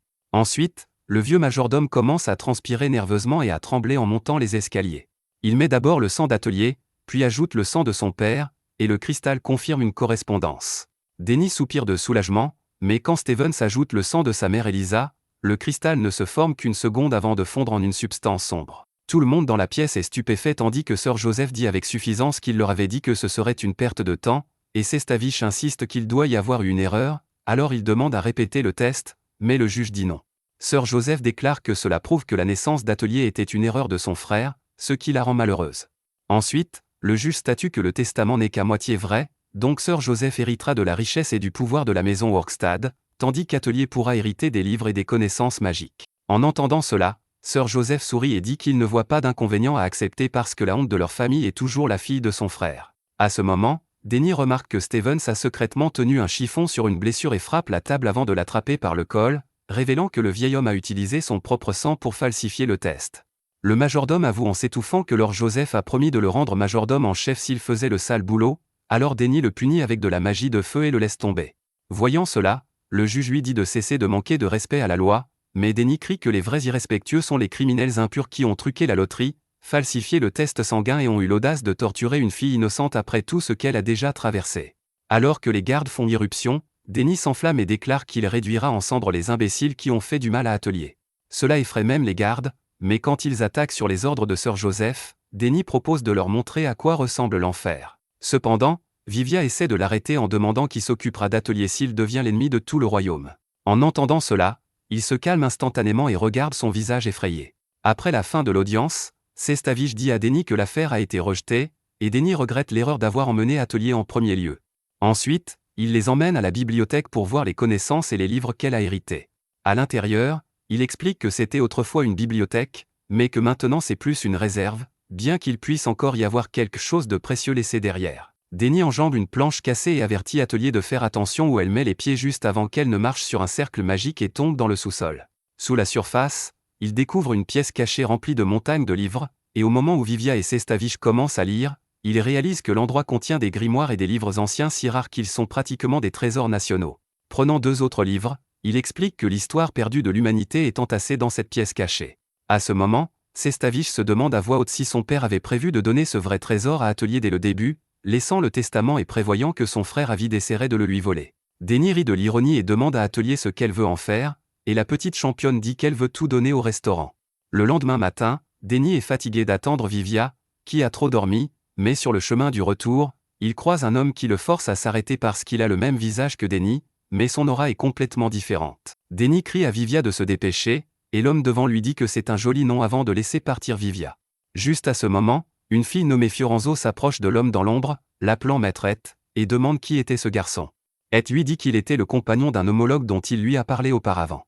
Quelques jours plus tard, Bachel guide la longue file d'attente devant le restaurant de Denny, et tandis qu'Henrietta et Vivia savourent comme toujours sa cuisine, elle remarque que l'endroit est bondé depuis que la nouvelle s'est répandue au sujet des livres hérités par Atelier. Les clients, émerveillés par ces livres légendaires, font beaucoup de bruit, alors Denny leur crie de sortir s'ils ont fini de manger, car il ne tient pas une bibliothèque. Alors qu'il se remet à cuisiner, un homme portant un turban lui demande une faveur, affirmant qu'il a besoin d'un des livres car il contient le remède à la maladie de sa femme. En entendant cela, Denny dit simplement à Atelier que cet homme a besoin d'aide, et la jolie serveuse répond qu'elle fera une exception pour cette fois. De nulle part, les autres demandent également s'ils peuvent emprunter les livres, mais Denny les fait fuir. S'agenouillant devant la jeune femme, l'homme remercie Atelier pour sa gentillesse et s'enfuit rapidement du restaurant. Denny voit d'autres clients entrer et se met à cuisiner à toute vitesse grâce à sa magie, ce qui inquiète Vivia qui craint qu'il ne se surmène, mais Denny pense qu'il doit répondre à la demande et prépare tout un repas en quelques secondes, ce qui impressionne Atelier. Plus tard, il se remémore le moment où il était seul dans la rue, les orteils gelés sous la pluie froide. À ce moment-là, il a vu une dame passer et laisser tomber un portefeuille, mais au lieu de le voler, il s'est approché d'elle et le lui a rendu. La dame a été surprise qu'il le lui rende, alors qu'il en avait plus besoin qu'elle, et après avoir entendu sa réponse innocente, elle l'a emmené chez elle où il a été surpris de se voir servir un délicieux repas à table. Dès la première bouchée, sa tristesse s'est envolée, tout comme sa vie morne, et il est devenu vraiment heureux en découvrant à quel point c'était délicieux. Le visage souriant de la dame et sa touche chaleureuse sont les dernières choses dont il se souvient avant d'ouvrir lentement les yeux. Allongé dans son lit avec une forte fièvre, il voit tout le monde le regarder avec un visage inquiet et lui dire qu'il s'est évanoui soudainement. Il essaie de se lever comme si de rien n'était, car il s'inquiète pour le restaurant, mais lorsqu'il voit le visage inquiet d'Atelier et que Bachel lui dit qu'elle a déjà fermé pour la journée, il se recouche et s'excuse. Voyant l'expression triste d'Atelier, il lui demande ce qui ne va pas et Vivia explique qu'elle craignait qu'il ait contracté une maladie dangereuse et qu'elle ne le reverrait peut-être jamais se réveiller. Denny rit en entendant cela avant de se rendormir rapidement. Vivia dit aux filles que c'est probablement juste un rhume, comme l'a dit le médecin, mais il pense que Denny est épuisé par trop de travail, car les nombreux clients l'occupent sans arrêt depuis leur retour de la capitale royale. Cela dit, il décide de le laisser se reposer jusqu'à ce qu'il se réveille et parte, mais Atelier reste derrière, tire une chaise près du lit et s'assoit tranquillement. Assises sur les marches à l'extérieur, Henrietta et Vivia aimeraient pouvoir faire quelque chose pour l'aider, et c'est alors que Bachel a la bonne idée de lui préparer du porridge, Vivia convenant que l'alimentation est essentielle à une bonne santé. Cette idée enthousiasme Henrietta, qui remet son armure car elle a peur du feu. Elle saute alors joyeusement à l'arrière pour chercher des ingrédients et en ressort un énorme morceau de viande qui n'a certainement pas sa place dans du porridge, ce qui inquiète un peu Vivia, mais lorsqu'elle sort son épée pour le couper, il essaie rapidement de l'arrêter avant qu'elle ne coupe l'étagère en deux. Alors que Bachel se rend à Atelier avec plus de glace, elle panique en voyant les deux idiots se battre et crier. Entendant le bruit, Sestavish entre, inquiet de ce qui se passe. Pendant ce temps, Atelier regarde Denny halter, car sa fièvre ne montre aucun signe de baisse. Sa poche de glace tombe sur le côté, et lorsqu'elle vérifie sa fièvre, elle pense que c'est de sa faute s'il est si fatigué, se souvenant du moment où il s'est donné à fond pour elle, sachant qu'il serait toujours là pour la protéger. Elle remet la poche de glace en place et prie pour qu'il se rétablisse rapidement. Au même moment, Denny rêve du jour où il a fait une farce à l'un des chefs et s'est échappé par la fenêtre. Voyant cela, la chef demande ce qui s'est passé et l'homme explique que Denny a ruiné son chou haché en le réduisant en poudre. Il prétend que le petit bout de chou fait ses farces parce qu'il a oublié qu'il lui doit sa nouvelle vie. Alors que le petit Denny jette un œil depuis l'extérieur, l'homme lui demande de le punir, mais elle lui répond que cela ne sert à rien, car c'est le genre d'enfant qui comprend tout seul avec le temps, laissant le petit farceur stupéfait. Plus tard, il court avec enthousiasme avec ce qu'il pense être le meilleur riz-frit qu'il ait jamais cuisiné. Comme il l'a copié en utilisant son talent de démontage sur le plat de la chef du restaurant Black's, il marche tranquillement en portant son riz-frit, qu'il offre à la dame qui est surprise qu'un jeune chef comme lui ait préparé quelque chose qui sent si bon. Entendant cela, il lui en offre fièrement une bouchée, mais dès qu'elle y goûte, le plat a un goût si mauvais qu'elle en est écœurée. Les chefs et les serveuses se précipitent pour l'aider, et lorsque la chef lui demande ce qui s'est passé, l'homme lui répond que Denny lui a servi du mauvais riz. Voyant le garçon inquiet, elle utilise simplement sa magie pour retirer les mauvais ingrédients et dit avec assurance à la dame hésitante d'y goûter. Tout le monde observe avec suspense tandis qu'elle goûte et est surprise par le bon goût du plat. Elle explique alors à la dame que le petit cuisinier a simplement oublié d'ajouter l'un de leurs assaisonnements spéciaux. Plus tard, alors qu'elle est seule dans la cuisine, Denny passe la voir, l'air très coupable, et s'excuse d'avoir utilisé la mauvaise compétence sur son riz, mais elle lui rappelle gentiment l'importance d'utiliser la bonne compétence. À ce moment-là, il fond en larmes parce qu'il était vraiment fier de son riz frit, alors elle lui apprend à être plus attentif à ses études et à écouter ses aînés. Denny est tout de même surpris qu'elle ait su qu'il avait utilisé la compétence, démontage, et qu'elle ait utilisé sa compétence, combinaison, pour réparer cela instantanément. Elle lui dit que ce n'est pas grave et qu'on ne l'appelle pas la légendaire, riz frit, pour rien. Lorsque Denny entend son titre cool, il lui demande s'il peut devenir célèbre comme elle et se réjouit lorsqu'elle lui répond par l'affirmative. De retour dans le présent, lorsque Vivia demande à Sestavish pourquoi il est venu, l'homme avoue qu'il est passionné par la magie et qu'il y a un livre spécial parmi ceux dont Atelier a hérité qu'il voulait lire. Cependant, il se rend compte que préparer quelque chose pour Denny est bien plus important, et dès qu'Henrietta mentionne le porridge, il déclare qu'ils doivent cuire du riz. Elle lui répète qu'il prépare du porridge et non du riz. L'homme cultivé explique aux ignorants que cuire le riz à la perfection est l'étape la plus importante pour préparer un vrai porridge, et c'est pourquoi ils pensent qu'ils doivent d'abord apprendre à cuire le riz à l'aide de leur magie. Bachel et Vivia se rallient rapidement à l'érudit en magie qui raconte avec passion à quel point il était passionné par la magie avant de devenir avocat. Bachel et Vivia comprennent à quel point il est important de contrôler la magie du feu avec une précision chirurgicale pour cuire le riz, et Sestavish suggère brillamment d'utiliser des flammes fantômes, car leur puissance peut être réduite en utilisant moins de mana, tandis qu'Henrietta les regarde avec confusion depuis l'arrière-plan. À ce moment-là, Vivia souligne le défaut majeur des flammes fantômes, qui ne rendent pas le riz croustillant, mais Henrietta rappelle au fou qu'ils essaient finalement de faire du porridge et que celui-ci n'est pas censé être croustillant. Sestavish n'est toujours pas convaincu, et Bachel propose d'utiliser une combinaison de flammes normales et fantômes pour obtenir le meilleur résultat, mais Vivia soulève un autre problème étrange qui donne mal à la tête à Sestavish. Pendant que les nerfs de la magie continuent à théoriser la meilleure solution, Henrietta s'assoit et boit du thé tandis que Sestavish trouve la technique ultime qui consiste à utiliser les deux types de magie du feu avec un catalyseur. Avant de passer à l'étape suivante, l'équipe de magie est épuisée et décide de faire une pause. C'est alors que Polpo, l'homme corpulent, passe les voir. Henrietta est ravie de voir qu'il a apporté un cadeau pour Denny, mais le marchand véreux annonce qu'il vend ses articles à moitié prix, et Vivia n'est pas dupe de cette manœuvre évidente. Cependant, Henrietta remarque qu'il y a un cuiseur à riz sur la liste, ce qui laisse Sestavish sans voix. Polpo explique que le cuiseur à riz magique permet de cuire un riz croustillant à la perfection, mais Henrietta fait remarquer qu'elle a besoin de faire du porridge, et que les flammes magiques sont donc le seul moyen d'y parvenir. En entendant cela, le marchand en sueur sourit et dit qu'il dispose également d'un bon mode pour le porridge, et Henrietta demande si la magie du feu n'est pas nécessaire. Polpo est également perplexe et demande pourquoi il prévoit de cuire le riz avant de faire du porridge alors qu'il suffit de faire bouillir de l'eau et d'y jeter du riz, ce qui embarrasse l'équipe magique. Après le départ de Polpo et Sestavich, les trois attendent que le cuiseur à riz magique fasse son travail quand Atelier descend et leur dit que la fièvre de Denny semble baisser. Henrietta est contente de l'apprendre, car cela signifie qu'il pourra manger leur porridge, mais quand Atelier remarque qu'il prépare un porridge amateur, elle dit qu'il leur faut aussi des œufs. Sur ce, la jeune femme casse les œufs comme une pro sous le regard admiratif des trois autres. Pendant qu'elle mélange les œufs, Bachel avoue qu'elle n'a jamais mangé d'œufs sucrés et Henrietta acquiesce.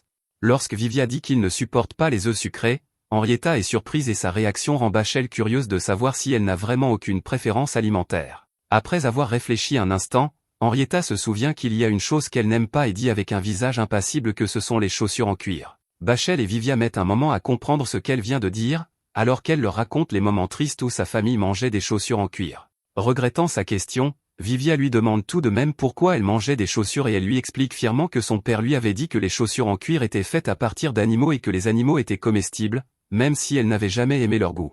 Voyant Bachel en larmes, Vivia demande aux filles de mettre fin à la conversation avant qu'elle ne devienne encore plus déprimante. Pendant ce temps, Atelier remue innocemment les œufs. Plus tard dans la nuit, Denny se réveille à nouveau lorsqu'Atelier ouvre la porte. Il est vraiment surpris de voir le porridge aux œufs qu'elle a préparé toute seule, et une seule bouchée lui rappelle la chaleur qu'il ressentait lorsqu'il mangeait le riz frit de son maître. Il remercie donc la petite cuisinière pour son délicieux dîner.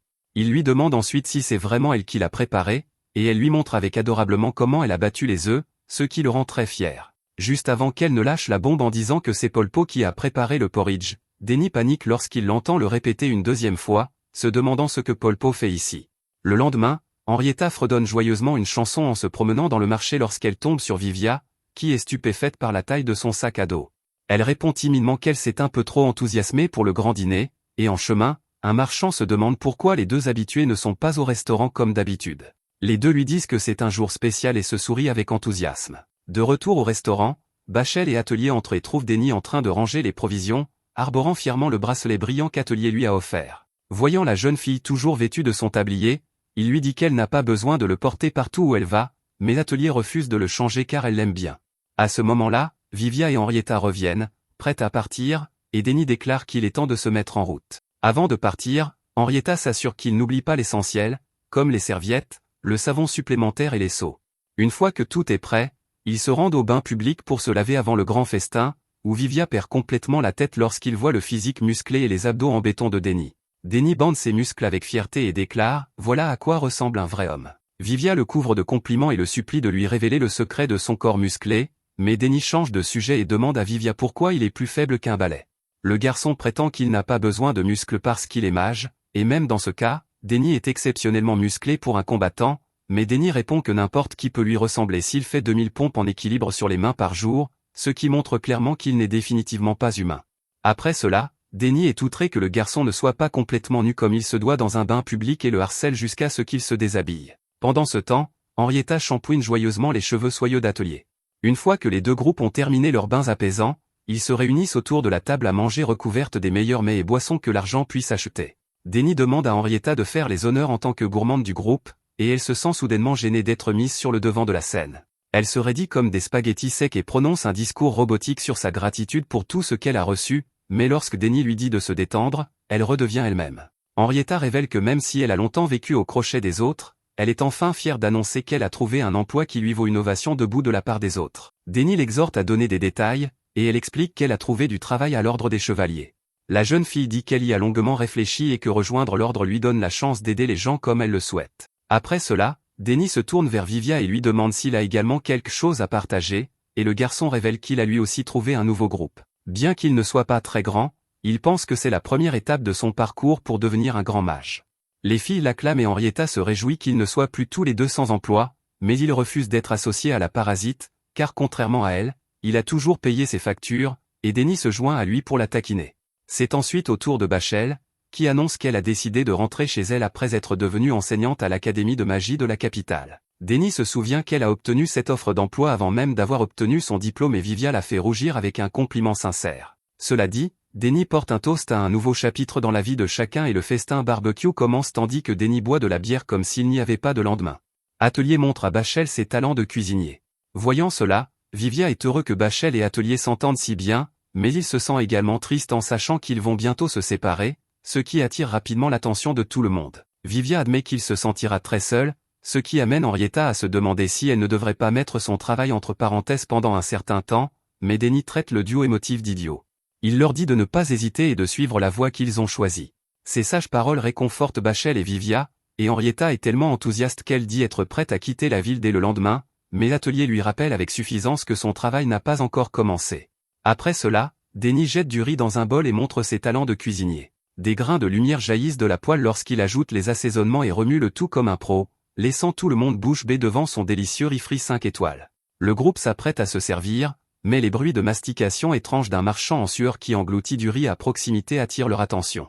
Polpo admet qu'il n'a pas pu se retenir après avoir senti une odeur si appétissante, et Denny le reconnaît comme étant ce marchand louche qui a déjà essayé de surenchérir sur lui pour atelier, mais lorsqu'il oublie son nom, Polpo a l'air dévasté. Dès qu'Atelier prononce son nom, Polpo tente de la convaincre de venir travailler dans son magasin, mais Denny le fait taire et lui dit de ne pas toucher à son égérie.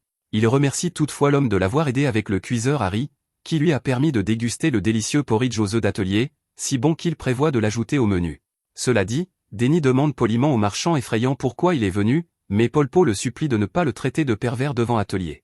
Ensuite, Polpo dit qu'il a entendu parler du grand festin et qu'il voulait offrir à Denny et aux autres une généreuse portion de bœuf à jeun de première qualité. Voyant cela, les trois salivent comme des fous et acceptent volontiers son offre. Une fois que Polpo a sorti ses couteaux signature, ses filles lancent la viande en l'air et Denny la découpe avec une précision chirurgicale en morceaux parfaits, prêts à être grillés.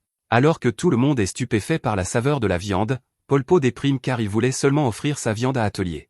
Voyant la mignonne nourrir Denny, Polpo brûle de jalousie et se met à pleurer, disant qu'il veut qu'elle le nourrisse aussi. Denny lui demande de choisir et elle décide d'exaucer le souhait du grand gaillard, qui s'évanouit après avoir pris une seule bouchée.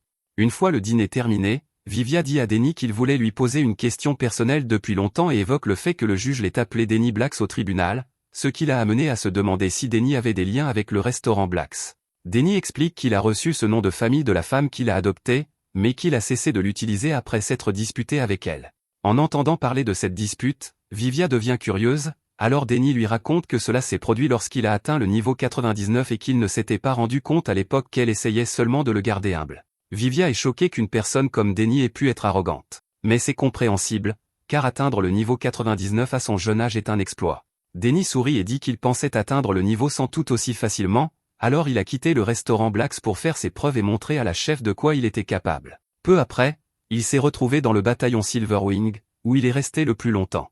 Même s'il le traitait bien, il n'a finalement jamais atteint le niveau 100. De retour en ville, les deux filles habituées s'enthousiasment à l'idée de ce qu'elles vont manger ce soir-là, mais lorsqu'elles arrivent au restaurant, elles lisent un avis indiquant qu'il est fermé pour raisons personnelles, et leur enthousiasme s'évanouit sur le champ. Soudain, deux voyous bousculent brutalement l'une des filles, et lorsque son ami tente d'intervenir, il la menace avec un couteau avant de s'éloigner. Voyant qu'ils veulent se battre, la fille blonde invoque un arc magique et tire une flèche pile là où ça fait mal. Pendant ce temps, son ami utilise sa magie pour punir l'autre. Alors que les filles rient après leur avoir rendu justice, elles remarquent une foule bruyante rassemblée devant le restaurant à cause d'un incendie. Pendant ce temps, Denny est épuisé par toute cette boisson, et Henrietta dit qu'elle veut organiser autant de fêtes comme celle-ci que possible à partir de maintenant, mais l'ambiance devient sérieuse lorsqu'Atelier s'arrête soudainement après avoir aperçu un incendie au loin, juste à côté du restaurant. Denny regarde, perplexe, tandis que Vivia se demande s'il s'agit d'un feu de joie ou autre chose, mais lorsqu'il comprend la vérité, il court aussi vite qu'il le peut, priant pour que ce ne soit pas ce qu'il pense, mais la réalité est cruelle. Tous sont figés d'horreur à la vue de l'endroit où tout a commencé, réduit en cendres. Alors que Denny ne sait pas quoi faire, les spectateurs appellent à l'aide toute personne maîtrisant la magie de l'eau, et lorsque Bachel lui demande ce qu'il doit faire, il sort de sa torpeur. À ce moment-là, le duo habituel révèle que les deux hommes ligotés sont responsables de l'incendie, et Vivia les reconnaît immédiatement comme étant des membres du groupe Night Mist. Les voyous crient que Denny l'a bien mérité parce qu'il était trop imbu de lui-même, et l'autre horrifie tout le monde en criant que la maison du bataillon d'argent Workstat et le groupe Night Mist le détestent tous et veulent le détruire. Denny sent le sol se dérober sous ses pieds lorsqu'ils disent que lui et ses amis souffriront jusqu'à leur mort. Une fois l'incendie maîtrisé, il entre dans le bâtiment en ruine, se souvenant à quoi ressemblait le restaurant confortable de ses rêves avant l'incendie. Soudain, les pleurs d'Henrietta rompent le silence pesant, tandis que Vivia pense que c'est de sa faute, car Denny s'est fait des ennemis en les aidant. Bachel se sent également coupable, car la troupe Night Mist l'a attaqué à cause d'elle, mais Denny leur assure qu'ils n'ont rien fait de mal. Il est plutôt choqué que le bataillon d'argent soit impliqué et suppose que l'oncle Joseph de Atelier a probablement donné l'ordre au capitaine Vigor, qui a ensuite utilisé la troupe Night Mist pour faire le sale boulot. Il se rend compte qu'il est devenu trop arrogant et qu'il s'est fait plus d'ennemis qu'il ne peut en gérer, mais Vivia insiste sur le fait qu'il n'a rien fait de mal et qu'il devrait riposter contre tous ceux qui s'en prennent à lui, comme il le fait toujours. Denny l'interrompt en disant qu'il peut simplement ouvrir un autre restaurant. À ce stade, il est fatigué et se sent reconnaissant que personne n'ait été blessé. Le voir abandonné rend les filles folles, mais il dit que la vengeance n'est pas aussi simple qu'elles le pensent.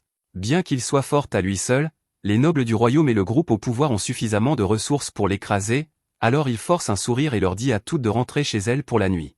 Alors qu'il s'éloigne tranquillement, Vivia demande où est passé le fougueux Denny, prêt à se battre contre tout le royaume pour Atelier, et Denny répond que sa tête est beaucoup plus froide maintenant. Après cela, il vérifie le coffre-fort, qui contient toujours l'argent, et Atelier lui demande s'il est vraiment d'accord avec sa décision. Il répond que cela lui convient, car s'il résiste, ses ennemis ne feront que devenir plus féroces et il pourrait finir par perdre quelqu'un si les choses tournent mal, donc il est satisfait de partir tant qu'il le peut. Dehors, une bande de voyous encercle Vivia et les filles de tous côtés. Pendant ce temps, Atelier demande gentiment à Denny si elle peut rester avec lui, mais Denny lui dit de ne pas être si formel, car Joseph ne l'a puni que pour son manque de respect à la cour. Il s'excuse également, car les livres qu'elle a hérités de son père ont été détruits dans l'incendie. Atelier répond qu'elle n'y voit pas d'inconvénient, mais que la seule chose qu'elle ne supporte pas, c'est de voir Denny triste. Après cela, elle lui tape dans la main et il promet de revenir lui rendre visite une fois que les choses se seront calmées. Dehors, Vivia et les filles sont perplexes devant tous ces gens qui se sont rassemblés, et lorsque Denny sort avec Atelier, tout le monde le regarde avec un air grave. Bachel dit qu'ils ne le laisseront pas s'échapper dans l'obscurité, et Henrietta le traite de lâche. Quand il leur demande pourquoi, Vivia explique que Denny est le genre de personne qui ne supporte pas de voir les autres souffrir, mais que quand c'est son tour, il se moque de souffrir lui-même. Le garçon lui demande s'il ne comprend toujours pas pourquoi ils se sont rassemblés pour lui au milieu de la nuit. Les trois lui crient que tout le monde tient à lui, donc quand il est triste ou blessé, ils se sentent tristes et blessés eux aussi. Vivia lui rappelle qu'ils sont tous des parias, tout comme lui, et qu'ils sont prêts à être rejetés à nouveau le moment venu, mais il répond que ce n'est pas le moment, car beaucoup de gens veulent qu'il reste et sont prêts à tout pour le garder en ville. Les filles lui disent qu'il est à sa place ici et que personne ne peut le chasser tant qu'elles sont à ses côtés, et ce, même quand il s'y attend le moins. Polpo apparaît également et dit que personne n'osera s'en prendre à son atelier et s'enfuir avec. Les deux dames habituelles se joignent également à eux et les hommes en armure verte dont il ne se souvient absolument pas viennent également leur apporter leur soutien. Les filles disent à Denny qu'il est temps pour lui d'arrêter de jouer les durs et de se battre à leur côté, et Vivia le presse de s'accrocher à ce qu'il chérit le plus. En voyant tout cela, Denny se sent ridicule, car c'est lui qui disait toujours aux autres de s'accrocher à ce qui leur était cher, et maintenant, il est confronté à ses propres paroles alors qu'il était sur le point d'abandonner son rêve. À ce moment-là, Atelier tire sur sa chemise et quand il voit son regard, il lâche le sac et se prépare à tenter sa chance. Tout le monde l'acclame quand il le voit motivé et il dit qu'il ne veut pas être considéré comme un lâche après tout. Cela embarrasse Henrietta et elle dit qu'elle l'a seulement dit pour le motiver avant de rapidement changer de sujet pour décider d'un nom pour leur équipe. Bachel est d'accord que cela leur donnera un côté officiel, alors Atelier suggère de l'appeler Outcastes Restaurant. Denny trouve ce nom un peu rude, mais il leur convient plutôt bien. Vivia demande alors au chef du restaurant Outcast de prononcer un discours. Denny déclare que son équipe et les habitants de la ville écraseront leurs ennemis et qu'ils iront jusqu'au bout pour que justice soit rendue aux méchants qui ont détruit ses rêves. Vivia lui demande ensuite quel est exactement son plan, ce qui déconcerte Denny. À ce moment-là, Cathy l'appelle, mais elle se rend compte qu'il est trop tard. Elle l'emmène à l'écart pour s'excuser au nom de tout le groupe, mais il lui dit que ce n'est pas sa faute. Quelques heures plus tôt, Cathy lui raconte comment le capitaine Vigor a demandé à un homme cagoulé s'il avait parlé du plan à la troupe des Chevaliers de la Brume, et l'homme lui a demandé s'il était sûr de vouloir brûler le restaurant. Vigor a clairement indiqué qu'il avait seulement informé ce groupe de la situation et que c'était à eux de décider comment ils allaient s'y prendre. Lorsque l'homme a tenté de discuter, le capitaine lui a demandé s'il avait un problème. C'est alors que Cathy a couru aussi vite qu'elle le pouvait pour l'avertir avant que cela n'arrive. Denny lui dit de ne pas s'inquiéter et lui demande plutôt quels sont les prochains plans de Vigor, car il doit l'arrêter. En entendant cela, Cathy répond qu'elle est également responsable d'avoir laissé Vigor agir à sa guise et s'incline pour s'excuser, car elle est toujours vice-capitaine du bataillon Silverwing et ne peut pas l'aider dans son plan contre son propre groupe. Elle s'éloigne après cela et Denny dit qu'il en demandait trop, car elle est également l'une des victimes de Vigor. En entendant cela, Cathy répond qu'elle s'apprêtait justement à se confier et lui révèle un secret. Le lendemain matin, le groupe de parias part en charrette à cheval, et Denny choque son équipe en leur révélant que le chef cuisinier du restaurant Black est son parent adoptif, Gene Blacks, est de niveau 100. Les trois pensent immédiatement que son maître est peut-être une sorte de monstre déguisé en chef cuisinier, ce qui inquiète Denny qui trouve leurs suppositions absurdes. Toujours sous le choc, Bachel dit qu'atteindre le niveau 100 n'est pas une mince affaire, et Vivia explique que le niveau 60 est la limite pour les gens normaux et que seuls quelques individus talentueux atteignent le niveau 80. Très peu dépassent le niveau 90, même après s'être entraînés toute leur vie, et ceux qui atteignent le niveau 100 entrent littéralement dans les livres d'histoire. Le garçon lui demande s'il comprend cela, et Denny répond qu'il ne comprend pas pourquoi il est si excité. Vivia poursuit en disant que le meilleur aspect du niveau 100 est qu'il place son maître au même rang que les rois, et lui demande s'il comprend l'importance de cela. Denny est surpris de voir le garçon si enthousiaste après tout ce temps et lui dit de se calmer, car même s'il est d'accord avec ce qui a été dit, son maître n'a atteint son niveau que grâce à ses talents culinaires. C'est pourquoi elle est bien plus faible que lui au combat, mais même ainsi, il est certain que personne n'est meilleur qu'elle en cuisine et qu'elle a d'innombrables relations parmi les personnes puissantes de la capitale, et c'est pourquoi il n'y a personne de mieux qu'elle vers qui il puisse se tourner pour obtenir de l'aide. Cependant, Vivia se demande si elle les aidera vraiment, et Bachel espère qu'elle ne leur fermera pas la porte au nez, et Denny confirme que cela pourrait bien arriver. Dans la ville, tout le monde porte des robes blanches pour dissimuler son identité et suit le plan que Denny leur a donné pendant qu'il rencontre la personne spéciale. Vivia se rend chez un coiffeur où il demande poliment à la dame si elle peut lui rendre service. Enchantée par son charme, celle-ci accepte avec joie, et lorsque Vivia lui adresse un sourire, son visage devient rouge comme une soupe de tomates bien chaude. De son côté, Bachel répète à son équipe que la mission consiste à entrer en contact avec tous les mages et sages célèbres de la capitale royale, mais les mages se demandent si leurs cibles sont disposées à écouter des inconnus comme elle. Bachel leur assure que ce sera le cas si elle parle comme prévu et les encourage. Pendant ce temps, Henrietta rend visite à Sestavich et l'informe de la situation tragique. Elle lui demande s'ils ne peuvent pas se battre légalement puisqu'ils ont déjà les coupables en détention, mais l'avocat lui explique clairement que même s'ils le font, le groupe Silverwing et les nobles impliqués continueront à leur mener la vie dure, même si le capitaine des chevaliers est emprisonné. Cependant, Henrietta s'attendait à cette réponse et dit à l'avocat que son équipe a déjà un plan, ce qui l'intéresse beaucoup. Ailleurs, à proximité, un groupe d'ouvriers décharge lentement des caisses de charrettes, mais Polpo leur dit qu'ils n'auront pas fini avant le coucher du soleil s'ils continuent à ce rythme et leur ordonne de mettre plus d'énergie dans leur travail. En entendant cela, deux de ces hommes se souviennent de la rumeur selon laquelle leur patron effrayant crie sur ces hommes et les fait travailler si dur qu'un jour, ils deviennent des marchands dotés d'un sens aigu des affaires et d'une personnalité effrayante, tout comme lui. Polpo effraie les fainéants, puis remarque qu'Atelier regarde fixement l'une de ses caisses. Lorsqu'il lui demande ce qui a attiré son attention, elle lui pose des questions sur l'objet à la forme étrange, et il lui explique qu'il s'agit d'un appareil qui amplifie la voix de l'utilisateur. Il est triste qu'il soit cassé, car il en a vraiment besoin pour faire obéir ses hommes. Soudain, l'homme au turban reconnaît Atelier comme étant la fille qui lui a prêté le grimoire lorsqu'il avait demandé à Denny s'il pouvait l'emprunter, car il contenait un remède pour la maladie de sa femme. Il lui rend le livre et la remercie, car sa femme a survécu grâce à lui.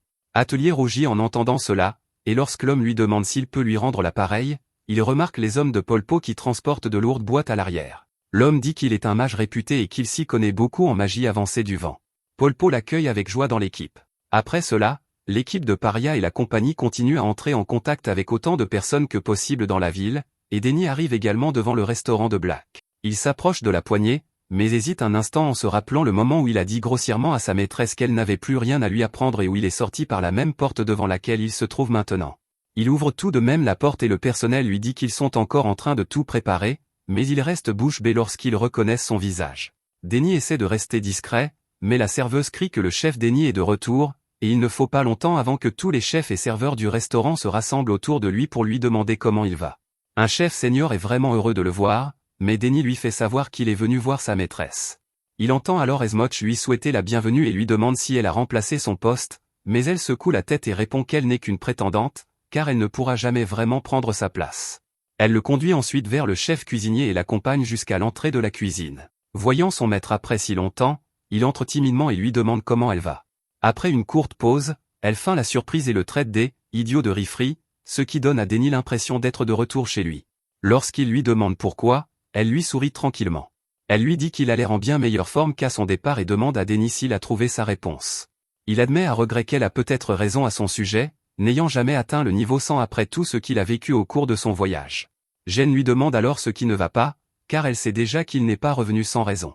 Denny lui répond qu'il a appris par un ami du groupe Silverwing que toutes les personnalités importantes de la capitale se réuniront pour un grand banquet.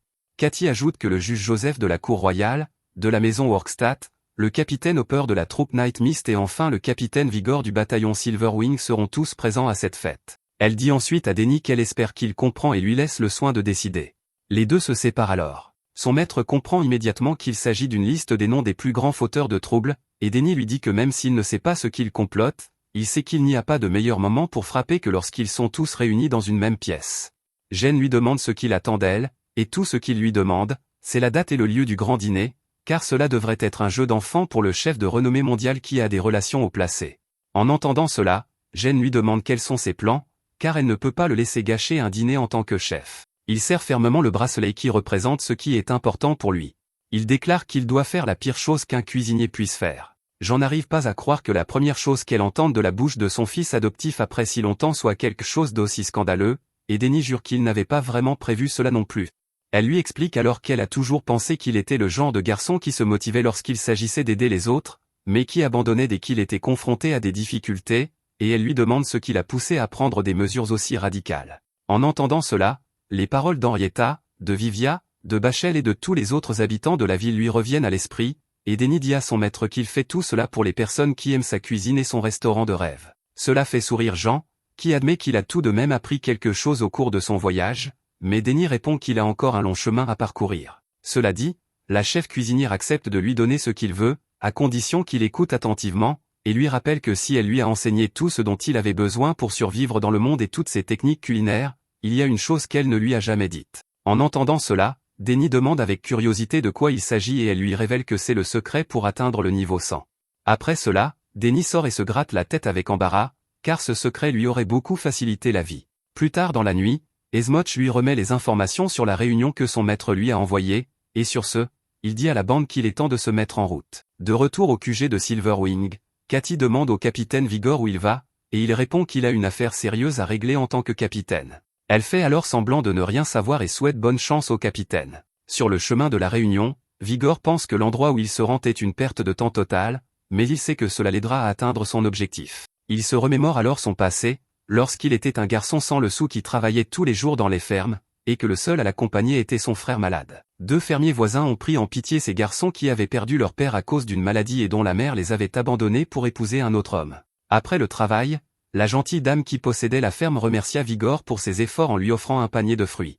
Sachant qu'il gagnait si peu qu'il devait donner la plupart de sa nourriture à son frère, elle remarqua que sa houe était vieille et usée et lui proposa même de lui en acheter une nouvelle. Après son départ, Vigor admit qu'il était heureux d'avoir son frère malade, puis il sourit comme un méchant, car il était beaucoup trop facile de tromper les riches pour qu'ils se montrent généreux. Plus tard dans la journée, le fils de la dame eut du mal à retenir son chien, Noah, qui aboyait furieusement contre Vigor comme d'habitude. La dame se demanda à haute voix pourquoi il n'aboyait que contre Vigor, et cette question l'énerva tellement qu'il s'énerva et battit le chien à mort. La mère et le fils furent complètement horrifiés lorsqu'ils découvrirent le corps le lendemain matin. Vigor observe tranquillement le garçon en pleurs à distance et se souvient comment son petit frère avait essayé de l'arrêter, mais il s'était mis en colère parce que ce sale chien avait de la meilleure nourriture qu'eux et lui avait asséné le coup fatal. Son petit frère était resté silencieux même s'il avait envie de pleurer. À ce moment-là, le majordome arriva en courant et dit à la dame qu'il avait trouvé une houe ensanglantée dans l'incinérateur. Elle demanda alors à Vigor avec inquiétude s'il l'avait utilisée, et le garçon mentit en disant qu'il l'avait oubliée là, feignant d'être choqué que quelqu'un l'ait utilisée pour commettre un meurtre. Cependant, le majordome remarqua une petite tache de sang sur la chemise de son frère. Alors que le vieil homme saisissait le bras de son petit frère et l'accusait du crime, Vigor lui donna un violent coup de pied dans le dos et avoua que c'était lui le coupable. En entendant cela, la dame a décidé qu'il devait être puni, et plus tard dans la nuit, alors que son frère l'attendait dans son lit, Vigor est finalement rentré, le dos couvert de cicatrices.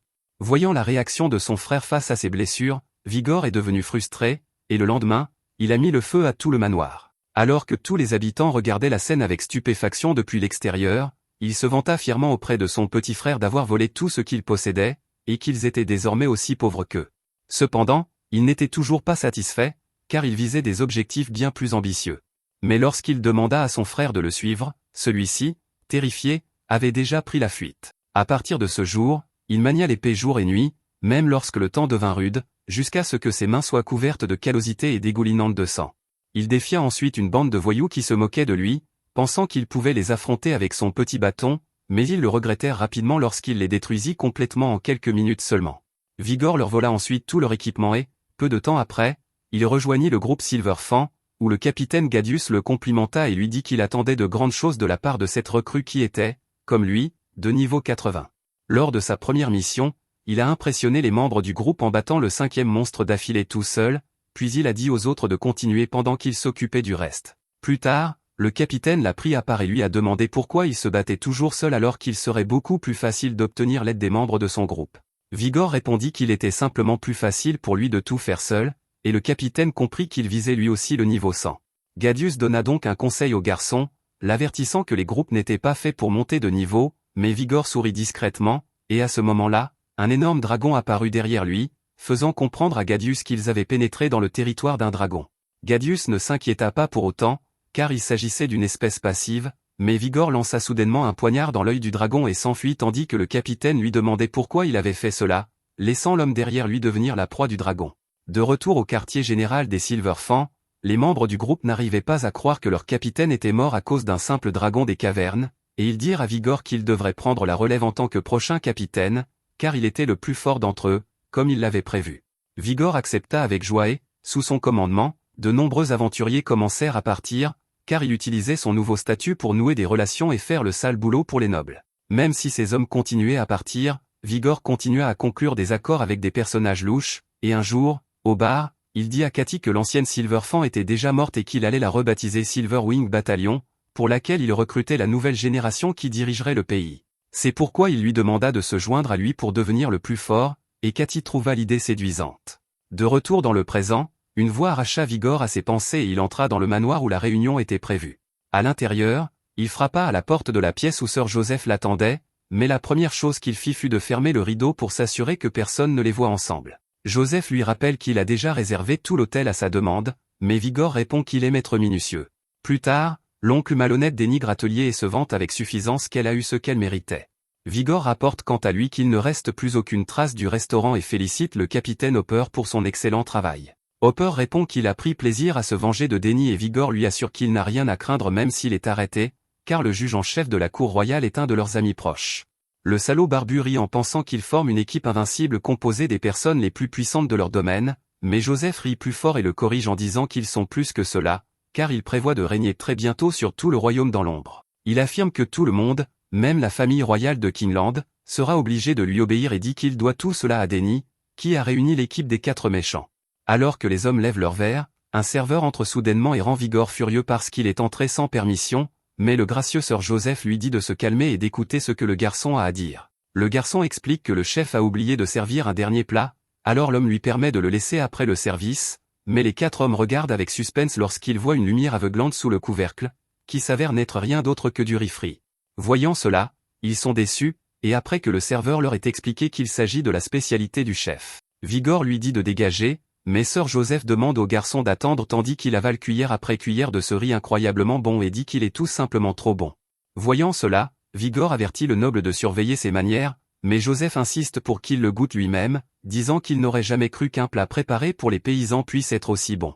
En entendant cela, Hopper et le juge royal goûtent également le plat et sont tellement impressionnés que Sir Joseph ordonne immédiatement au serveur de dire au chef d'en préparer davantage, allant même jusqu'à lui offrir l'honneur de travailler directement sous ses ordres. Après le départ du garçon, Vigor est dégoûté par ce porc qui se prend pour un grand homme, alors qu'il n'a aucune formation en magie ni en bonne manière. Il pense que Hopper est tout aussi stupide et que le juge n'est qu'un moins que rien, utilisant sa position à des fins personnelles. Il sourit en s'imaginant les utiliser tous comme tremplin, puis les punir brutalement en public pour devenir le héros qui a sauvé la nation d'une bande de criminels corrompus. Cela lui vaudra un titre officiel et fera de lui un noble puissant, lui permettant de s'élever davantage et, un jour, de prendre le contrôle du royaume, voire des royaumes voisins, comme il en rêve depuis toujours. Après cela, il finit par mordre dans le sandwich sous l'insistance de Joseph, et juste au moment où il se rend compte qu'il l'a déjà goûté, la porte s'ouvre brusquement et le chef nommé le gendarme Fried Rice, qui a été convoqué par Sir Joseph, entre dans la pièce. Cependant, le chef rejette rapidement l'offre, retire son sac et déclare qu'il est temps pour cet homme de le rembourser pour avoir incendié son restaurant. Joseph ordonne à Vigor de faire quelque chose et le capitaine demande à Denny quel est son plan. Ce dernier répond calmement qu'il va tous les tabasser. En entendant cela, Vigor se demande ce qu'une action aussi imprudente pourrait lui apporter, à part le faire pendre, mais Denny répond qu'il s'en fiche désormais.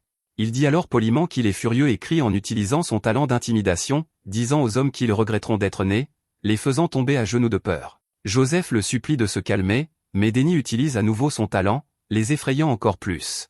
À ce moment-là, Joseph lui propose de lui accorder tout ce qu'il veut, alors Denny demande avec désinvolture que les parents et les livres d'atelier soient rétablis tels qu'ils étaient.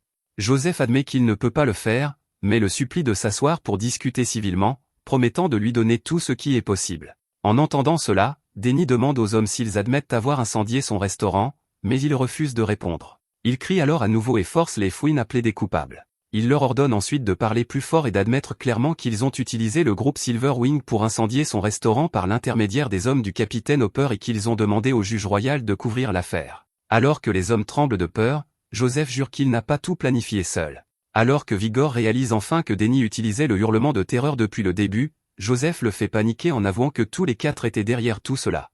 À ce moment-là, Denny demande à Vivia s'il a tout enregistré, et le garçon, utilisant la magie du vent pour transmettre leurs paroles à travers la capitale, répond que tout était clair et net avant de sauter juste au moment où Vigor tente de les faire exploser. Le chef des ailes d'argent est choqué lorsqu'il regarde dehors et voit tous les puissants nobles qui ont tout entendu en train de dîner en bas, et Denny accueille Vigor dans son nouveau restaurant temporaire avec un grand sourire.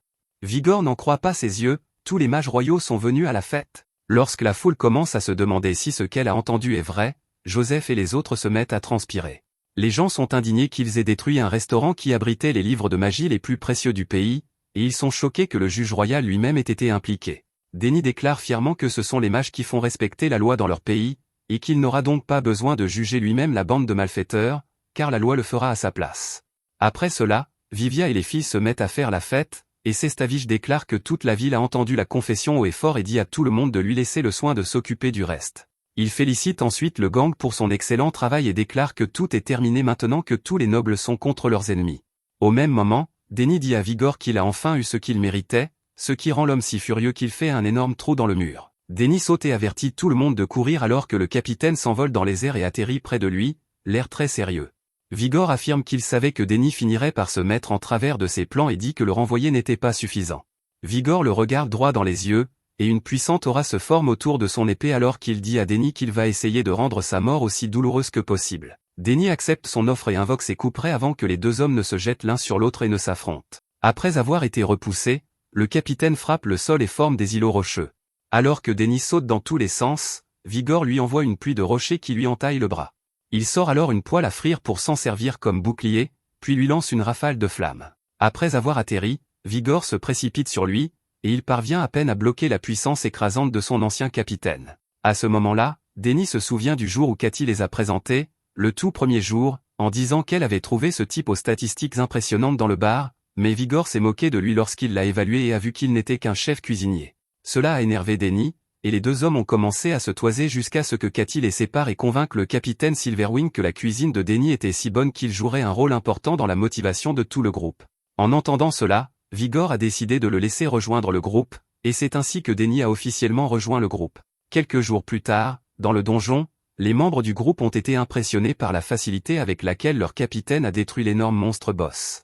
À ce moment-là, Cathy a vu Denny porter un énorme morceau de viande et lui a demandé s'il préparait à nouveau un steak, mais il l'a rendu très enthousiaste en lui disant qu'il préparait en fait un hamburger. Cependant, Vigor lui a répondu qu'il n'était pas d'humeur à perdre du temps à manger, car il devait tuer des monstres plus puissants qui se trouvaient plus profondément dans le donjon. Lorsque Denny lui a demandé pourquoi il redoublait d'efforts alors que le travail était déjà terminé, le capitaine a répondu que le groupe ne pourrait jamais progresser s'il ne travaillait pas toujours dur pour atteindre des sommets plus élevés. En entendant cela, Denny fut impressionné par sa nature travailleuse, ce qui amena Vigor à se demander pourquoi il prétendait ne pas avoir besoin de travailler dur pour atteindre son niveau. Le capitaine expliqua à Denny que les gens comme eux devaient se dépasser pour être les chasseurs plutôt que les proies, mais son attitude insouciante rendit Vigor furieux. Vigor lui demanda alors pourquoi il voulait atteindre le niveau 100, mais avant qu'il n'ait pu répondre, la viande commença à brûler. Les hamburgers étaient tout de même excellents, et Cathy et les autres ont instantanément senti leur énergie revenir en dégustant sa cuisine de premier ordre, ce qui lui a valu un sourire fier. Cathy a alors tendu une assiette à Vigor, et Denny a dit au capitaine de finir rapidement car ils allaient bientôt partir. Voyant le grincheux admettre que c'était délicieux, Denny a souri, fier de lui. À ce moment-là, Cathy s'approcha de lui et lui demanda avec enthousiasme 2 autres morceaux des hamburgers les plus délicieux du monde. Puis, sortie de nulle part, elle le remercia d'une voix sérieuse, alors il lui demanda de ne pas être si formel, car il pouvait lui préparer un steak à tout moment, mais Cathy répondit qu'elle voulait sincèrement le remercier d'avoir aidé son groupe avec sa cuisine incroyable et les potions qu'il préparait en plus. Elle a ensuite dit à Denny que le capitaine lui était également reconnaissant, même s'il prétendait le contraire. Le lendemain, Vigor a renvoyé un membre du groupe pour incompétence et a refusé d'écouter ses excuses. Alors que le jeune homme quittait les lieux, l'air déprimé, Denny lui a tendu un sachet de boulettes de riz pour lui remonter le moral et lui a conseillé de trouver un groupe qui lui convienne mieux, car il n'était de toute façon pas à sa place chez Silverwing. Quelques jours plus tard, le capitaine rendit visite au noble qu'il avait engagé pour lui expliquer qu'il avait échoué dans sa mission, et l'homme lui répondit que son groupe était pathétique par rapport à ce qu'il avait entendu dire. Alors que Vigor s'excusait sincèrement, le gros geyser répondit que ce n'était pas grave, car il avait confié cette mission pour passer le temps, espérant que quelques aventuriers mourraient pendant le voyage afin d'avoir une histoire amusante à raconter, et sa femme Led se joignit à lui pour se moquer. Cela rendit le capitaine si furieux qu'il faillit attaquer les deux porcs avant que Denny ne lui dise de se calmer. À la taverne, Denny dit à Vigor que ce n'était pas grave, et le capitaine fut frustré de ne pas pouvoir se mettre en colère. Il dit à Denny que cela l'énervait d'être insulté par des porcs nés avec une cuillère en argent dans la bouche, et jura qu'un jour, il les ferait ramper et ravaler leurs paroles. Vigor lui a demandé s'il avait tort de penser que c'était eux qui avaient du talent et méritaient d'être au sommet, mais Denny a continué à manger son poulet frit en disant qu'il s'en fichait honnêtement. De retour dans le présent, les deux hommes semblaient être à égalité en termes de puissance alors qu'ils se tailladaient mutuellement jusqu'à ce que Vigor attaque Denny avec une technique qui réduisit son couperet en miettes. Il comprit instantanément qu'il s'agissait de la technique de destruction par contact et bondit aussi loin qu'il le pouvait, car un seul coup de cette technique le réduirait en poussière. Même si cela ne suffit pas, il aiguise ses sens et commence enfin à prendre le combat au sérieux. Vigor lui demande alors avec curiosité pourquoi il se donne tant de mal maintenant alors qu'il était beaucoup plus calme auparavant, affirmant que Denny ne cherchait jamais querelle à quelqu'un qu'il ne pouvait pas maîtriser. Il ajoute que Denny a peut-être l'air d'avoir changé, mais qu'il n'est toujours rien de plus qu'un gamin adopté par une riche dame au grand cœur. Cela dit, il repart à l'attaque et tire des flèches pour faire diversion avant d'essayer d'attaquer Denny. Denny l'esquive et le piège avec des poêles à frire géantes, mais Vigor s'en libère facilement, alors il essaie de gagner du temps en invoquant une poêle juste sous Vigor. Le capitaine la transperce d'un coup de sabre, et les deux s'affrontent à nouveau, mais Denny est contraint de se mettre sur la défensive, alors Vigor lui demande si c'est vraiment tout ce dont il est capable. Denny se rend compte qu'il ne peut pas gagner ainsi et utilise un cristal vert qui recouvre tout l'endroit d'un épais brouillard. Voyant cela, Vigor s'énerve et se met à frapper aveuglément, se remémorant les souvenirs douloureux de son enfance difficile. Il crie à Denny de s'incliner devant sa grandeur, et les deux se livrent à nouveau à une bagarre générale. Vivia se rend compte que la différence entre un niveau 99 et un niveau 100 est énorme, mais Bachel est étonné de voir que Denny arrive toujours à suivre son rythme. Alors qu'Atelier s'inquiète et serre fort la main d'Henrietta, elle voit le corps de Denny voler dans les airs. À ce moment-là, la compétence qui stimule ses sens lui donne l'impression que tout se passe au ralenti, et il entend Vivia et les filles l'encourager de tout leur cœur. Il comprend qu'il doit faire quelque chose, mais il sait trop bien que Vigor est tout simplement trop fort pour qu'il puisse le battre. À ce moment-là, il se demande ce qu'il fait ici, pensant qu'il aurait pu choisir de mener une vie paisible à la place. Il aurait pu gérer son restaurant et continuer à aider les gens, et ainsi, il aurait facilement atteint le niveau 100 sans prendre de risques. Denny se souvient du moment où Jean lui a dit qu'il atteindrait probablement le niveau 99 au maximum, et il l'a mise au défi en lui disant qu'il atteindrait le niveau 100 en un rien de temps grâce à la vitesse folle à laquelle il gagnait des niveaux, mais elle l'a remis à sa place en lui disant qu'atteindre le niveau 100 nécessitait quelque chose qu'un idiot borné comme lui n'avait tout simplement pas. Alors que Denny atterrit sur le sol, complètement épuisé, il se demande pourquoi il a travaillé si dur toute sa vie juste pour devenir chef. C'est alors qu'il se souvient que le riz frit de Jean l'avait autrefois tellement ému qu'il avait voulu devenir assez doué pour préparer ce plat lui aussi, mais ce n'était pas ce qui le motivait vraiment. Il comprend soudain que c'était le sentiment de chaleur que lui procurait le riz, il voulait être celui qui transmettrait ce sentiment à d'autres personnes qui traversaient des moments difficiles comme lui et à ceux qui mouraient de faim, afin de leur donner l'énergie de vivre et de faire réellement la différence. Après s'être finalement souvenu que son véritable objectif était de protéger leur sourire, sa conscience s'évanouit lentement jusqu'à ce que les voix du groupe des parias le ramènent à la réalité. Il se sent frustré d'avoir fait pleurer ceux-là même qu'il était censé protéger. Alors qu'Atelier lui crie de gagner à plein poumon, Vigor charge à toute vitesse, prêt à enfin mettre fin au combat une fois pour toutes. À ce moment-là, Denny se souvient que Jean lui avait dit que le secret pour atteindre le niveau 100 était d'arrêter de le considérer comme la destination finale, ce qui ne faisait que le troubler davantage. Elle lui avait alors raconté l'histoire de l'oiseau bleu qui avait parcouru le monde à la recherche du bonheur, pour finalement se rendre compte que le vrai bonheur était chez lui depuis le début. En entendant cela, il répondit que ce n'était qu'une histoire pour enfants, mais Jean lui expliqua qu'il n'y avait qu'un petit écart entre le niveau 99 et le niveau 100, puis lui demanda s'il savait où trouver la dernière pièce pour le combler avant de pointer son cœur et de lui dire qu'il ne s'en rendait tout simplement pas encore compte. Juste avant que l'attaque ultime de Vigor ne l'atteigne, Denny comprit enfin ce qu'elle voulait dire et bloqua son attaque avec assurance. Une tornade de flammes jaillit soudainement de son corps, et Vivia et les filles regardèrent avec admiration l'aura nucléaire qui l'entourait. Denny réalisa qu'il ne pourrait jamais devenir plus fort ni devenir un vrai chef en doutant de lui-même et jura à ce moment-là qu'il deviendrait le chef numéro 1 qui protégerait le sourire de tout le monde. Alors que Vivia et les autres réalisent qu'il vient d'atteindre le niveau 100, Denny charge Vigor avec ses couteaux de boucher, prêt à tuer, et esquive son attaque en sautant haut dans les airs. Il plonge sur le fier capitaine, et la force brute enfonce Vigor plus profondément dans le sol. Denny lui crie alors qu'il est banni de son restaurant, enfonce son deuxième coup près sur le premier et active une compétence appelée « expulsion forcée », qui le repousse et écrase son corps avec une gravité imparable. Le capitaine se demande pourquoi il ne peut même pas bouger son corps, et il se rend compte qu'il ne s'agit pas d'une simple magie de gravité lorsqu'il voit son armure se froisser comme du papier mouchoir usagé. Alors que Vigor et le groupe de parias à l'extérieur sont perplexes quant à ce que cela peut bien être, Vivia devine qu'il s'agit peut-être de la compétence unique que Denny a débloquée en atteignant le niveau maximum, et les filles sont émerveillées par son terrifiant pouvoir destructeur. Observant la scène de loin, Jean est également impressionné par la compétence unique de son élève. Pendant ce temps, Vigor goûte à la force qui défie les lois de la physique et trouve que le nom est vraiment ridicule. Alors qu'il voit son armure se faire écraser de plus en plus fort, il se rend compte qu'il doit faire quelque chose pour s'échapper, car c'est toujours lui qui a le dernier mot. Une fois la compétence enfin terminée, Denny à l'aide d'épuisement et regarde à l'intérieur où l'ancien capitaine gît complètement détruit. Juste avant qu'il ne tombe en arrière, le groupe des parias l'attrape par derrière et le félicite d'avoir gagné contre toute attente, mais Denny dit qu'il est vraiment fatigué et leur demande d'aller chercher quelqu'un pour lui faire du riz-frit. En entendant cela, Henrietta et les autres acceptent de le préparer eux-mêmes, et Vivia dit qu'ils devraient fêter cela avec un groupe de riz-frit. Cela inquiète sérieusement Denny, qui les supplie de ne pas rater le riz comme la dernière fois. Atelier s'approche alors de lui et lui tend le bracelet, et il la remercie de l'avoir bien gardé.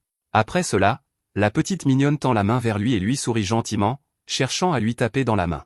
Les deux partagent un moment de complicité, et Jean s'en va discrètement après avoir constaté qu'il n'avait plus besoin d'elle. Après cela, tous les coupables sont arrêtés par les policiers, et le corps anéanti de Vigor est récupéré dans l'énorme cratère. Voyant cela, Cathy pousse un soupir de soulagement que tout se soit bien terminé et rejoint plus tard Jean pour un repas, lui demandant pourquoi Denny a soudainement pu passer au niveau supérieur. Le chef cuisinier la nomme nouvelle capitaine du bataillon Silverwing, et elle est surprise que même Cathy soit venue voir ce qui allait se passer. Cathy répond qu'elle ne regardait que pour voir s'il avait besoin de son aide, alors Jean lui demande pourquoi elle n'est pas intervenue dans le combat alors que Denny avait vraiment besoin de son soutien, et elle répond qu'elle a eu peur quand elle a vu Vigor se donner à fond pour la toute première fois de sa vie. Elle pensait sérieusement qu'elle serait coupée en deux comme un steak si elle intervenait au mauvais moment et répète sa question sur la façon dont Denny a pu dépasser ses limites et atteindre le niveau 100 alors que seuls les grands personnages de l'histoire de l'humanité ont pu le faire en remplissant des conditions inconnues. Jean répond simplement qu'elle ne peut que partager son expérience et explique qu'elle pense que pour atteindre le niveau 100, il faut trouver sa raison d'être et l'objectif que l'on est seul capable d'atteindre. En entendant cela, Cathy se rend compte que même la légendaire chef cuisinière elle-même n'a pratiquement aucune idée de la formule secrète. Elle ajoute toutefois que c'est une coïncidence incroyable que deux chefs aux objectifs complètement différents, comme elle et Denny, soient nés à la même époque. Alors qu'elle a atteint le niveau 100 avec pour objectif de devenir une maître cuisinière, lui est devenu le chef le plus fort du monde entier, dont le but dans la vie est de protéger tous ceux qui apprécient sa cuisine. Même son talent unique permet au propriétaire du restaurant d'expulser ceux qui causent des problèmes sur son territoire, et Cathy se rend compte que tout cela est logique, sauf que son talent unique n'a rien à voir avec la cuisine. Jean admet également que Denny a toujours été un enfant bizarre, et les deux rient ensemble et se moquent de lui comme de vieux amis taquinant quelqu'un dans son dos. Plus tard, Maîtresse déguste une salade et demande à son assistante Furgin si elle veut y goûter aussi, car elle est délicieuse, mais la jeune fille robotique refuse rapidement, affirmant que son devoir est de le surveiller attentivement pendant qu'il mange. Elle lui demande s'il est d'accord avec l'arrestation du capitaine Vigor et de Joseph Workstadt, mais l'homme répond que cela ne le concerne pas et affirme que les sandwichs croustillants sont excellents. Il essaie de la convaincre de goûter les sandwichs à la sauce, mais la jeune fille refuse froidement et dit qu'elle pensait que Vigor et Joseph avaient un rôle important à jouer dans son plan. Elle s'est un peu agacée et lui répond qu'il n'attendait pas grand-chose d'eux de toute façon, et qu'il avait prévu de faire de Vigor un pion, mais qu'il n'avait pas besoin de ce garçon qui n'avait rien de spécial ou d'unique à part sa lignée. La jeune fille lui confie qu'elle a été surprise que ce soit Denny qui l'ait vaincu, mais son maître lui répond que cela ne l'étonne pas du tout, après tout, Denny est son petit frère, et il donne l'impression que c'était la chose la plus évidente au monde. De retour au restaurant, Denny se fâche contre Vivia et les filles qui le taquinent alors que ses blessures sont encore fraîches et douloureuses. Vivia est impressionnée par la rapidité avec laquelle il s'est remis, et Henrietta le traite sans hésiter de monstre. En entendant tout cela, Denis commence à se demander s'ils sont venus prendre de ses nouvelles ou pour le ridiculiser. Alors Bachel sort un énorme rouleau de papier qui s'avère être les plans du nouveau bâtiment qui correspond exactement à leur restaurant, qui a été incendié. Denis est ravi de cette nouvelle incroyable, et Vivia explique que Paul Pot a fait appel à ses contacts dans le secteur du bâtiment et qu'ils sont plus qu'heureux de travailler sur le nouveau restaurant. Henrietta raconte avec enthousiasme à quel point ils ont travaillé dur sur les plans pour les rendre parfaits et qu'ils lui ont rendu visite pour lui montrer le résultat en personne. Denis fond de joie devant leur gentillesse, mais il remarque que les plans sont légèrement différents de ceux de leur ancien restaurant. Bachel fait remarquer qu'il serait dommage de ne pas profiter de cette occasion pour rénover et pimenter les choses pour la réouverture. Denis est d'accord avec cela jusqu'à ce qu'il voit que la salle de bain occupe plus de la moitié du rez-de-chaussée, mais Atelier trouve que c'est une excellente idée. Il dit que cela pourrait poser un gros problème, mais elle refuse de bégayer et fait un signe de paix. Il passe ensuite à l'étage suivant et se rend compte qu'il n'y a pas de mur donnant sur la route. Vivia explique alors que c'était son idée géniale de moderniser le restaurant avec un espace ouvert et des baies vitrées à l'avant, et qu'ils peuvent innover en rendant l'espace plus ouvert afin de créer des salles de réunion et de travail séparées. Denis panique à l'idée de cette extravagance inutile, car son restaurant n'en a pas besoin. Il passe ensuite au symbole du poisson géant au centre de la salle, et Henrietta révèle son idée géniale. Elle a entendu dire que les restaurants chics pour les riches ont d'énormes aquariums à l'intérieur, mais cela agace Denis, car cela va à l'encontre de l'ambiance chaleureuse qu'il souhaite créer. Pourtant, l'imbécile fait remarquer qu'ils peuvent toujours attraper les poissons et les servir frais s'ils viennent à manquer d'ingrédients, mais il rejette catégoriquement son idée, car même s'ils installent un aquarium, il craint qu'elle ne saute dedans et ne mange tous les poissons. Il passe ensuite au sous-sol, où Bachel a eu l'idée d'aménager une salle pour le personnel où tous les employés peuvent rester afin d'être appelés à travailler à tout moment. Denis pense que c'est ce que font les entreprises abusives pour exploiter leurs employés, mais Bachel répond que ce n'est pas grave, car les murs seront insonorisés et personne ne pourra entendre les cris, ce qui le fait paniquer. Peu après, les magiciens royaux rendent publiques toutes les actions de Joseph et de sa bande, qui sont tous jetés en prison, là où est leur place. Même si la maison Workstadt a besoin de quelqu'un pour occuper le poste de dirigeant, Atelier refuse catégoriquement, et Sestavich est actuellement en pourparlers avec la famille royale pour trouver une solution. Enfin, le nouveau restaurant a été construit à un rythme effréné grâce à Paul Pot qui a gentiment motivé tous ses ouvriers, et le jour de l'ouverture est enfin arrivé. C'est pourquoi Vivia prend un jour de congé pour se rendre à la réouverture avec Henrietta, qui fait désormais partie de l'ordre des chevaliers, et Bachel, qui est désormais instructeur à l'Académie royale de magie. En repensant à tout ce que Denis lui a enseigné, il serre la poitrine, se demandant s'il pourra devenir un mage légendaire comme il l'a promis à Cynthia, mais pour l'instant, il se ressaisit et sourit devant la tombe de Cynthia, qu'il a visitée pour lui raconter tout ce qui s'est passé et lui promettre qu'il reviendra la voir. De retour en ville, Denis fait des courses avec Atelier et vérifie qu'ils ont tout ce dont ils ont besoin pour le lancement, mais elle s'arrête en chemin et se met à regarder un oiseau qui s'envole dans le ciel.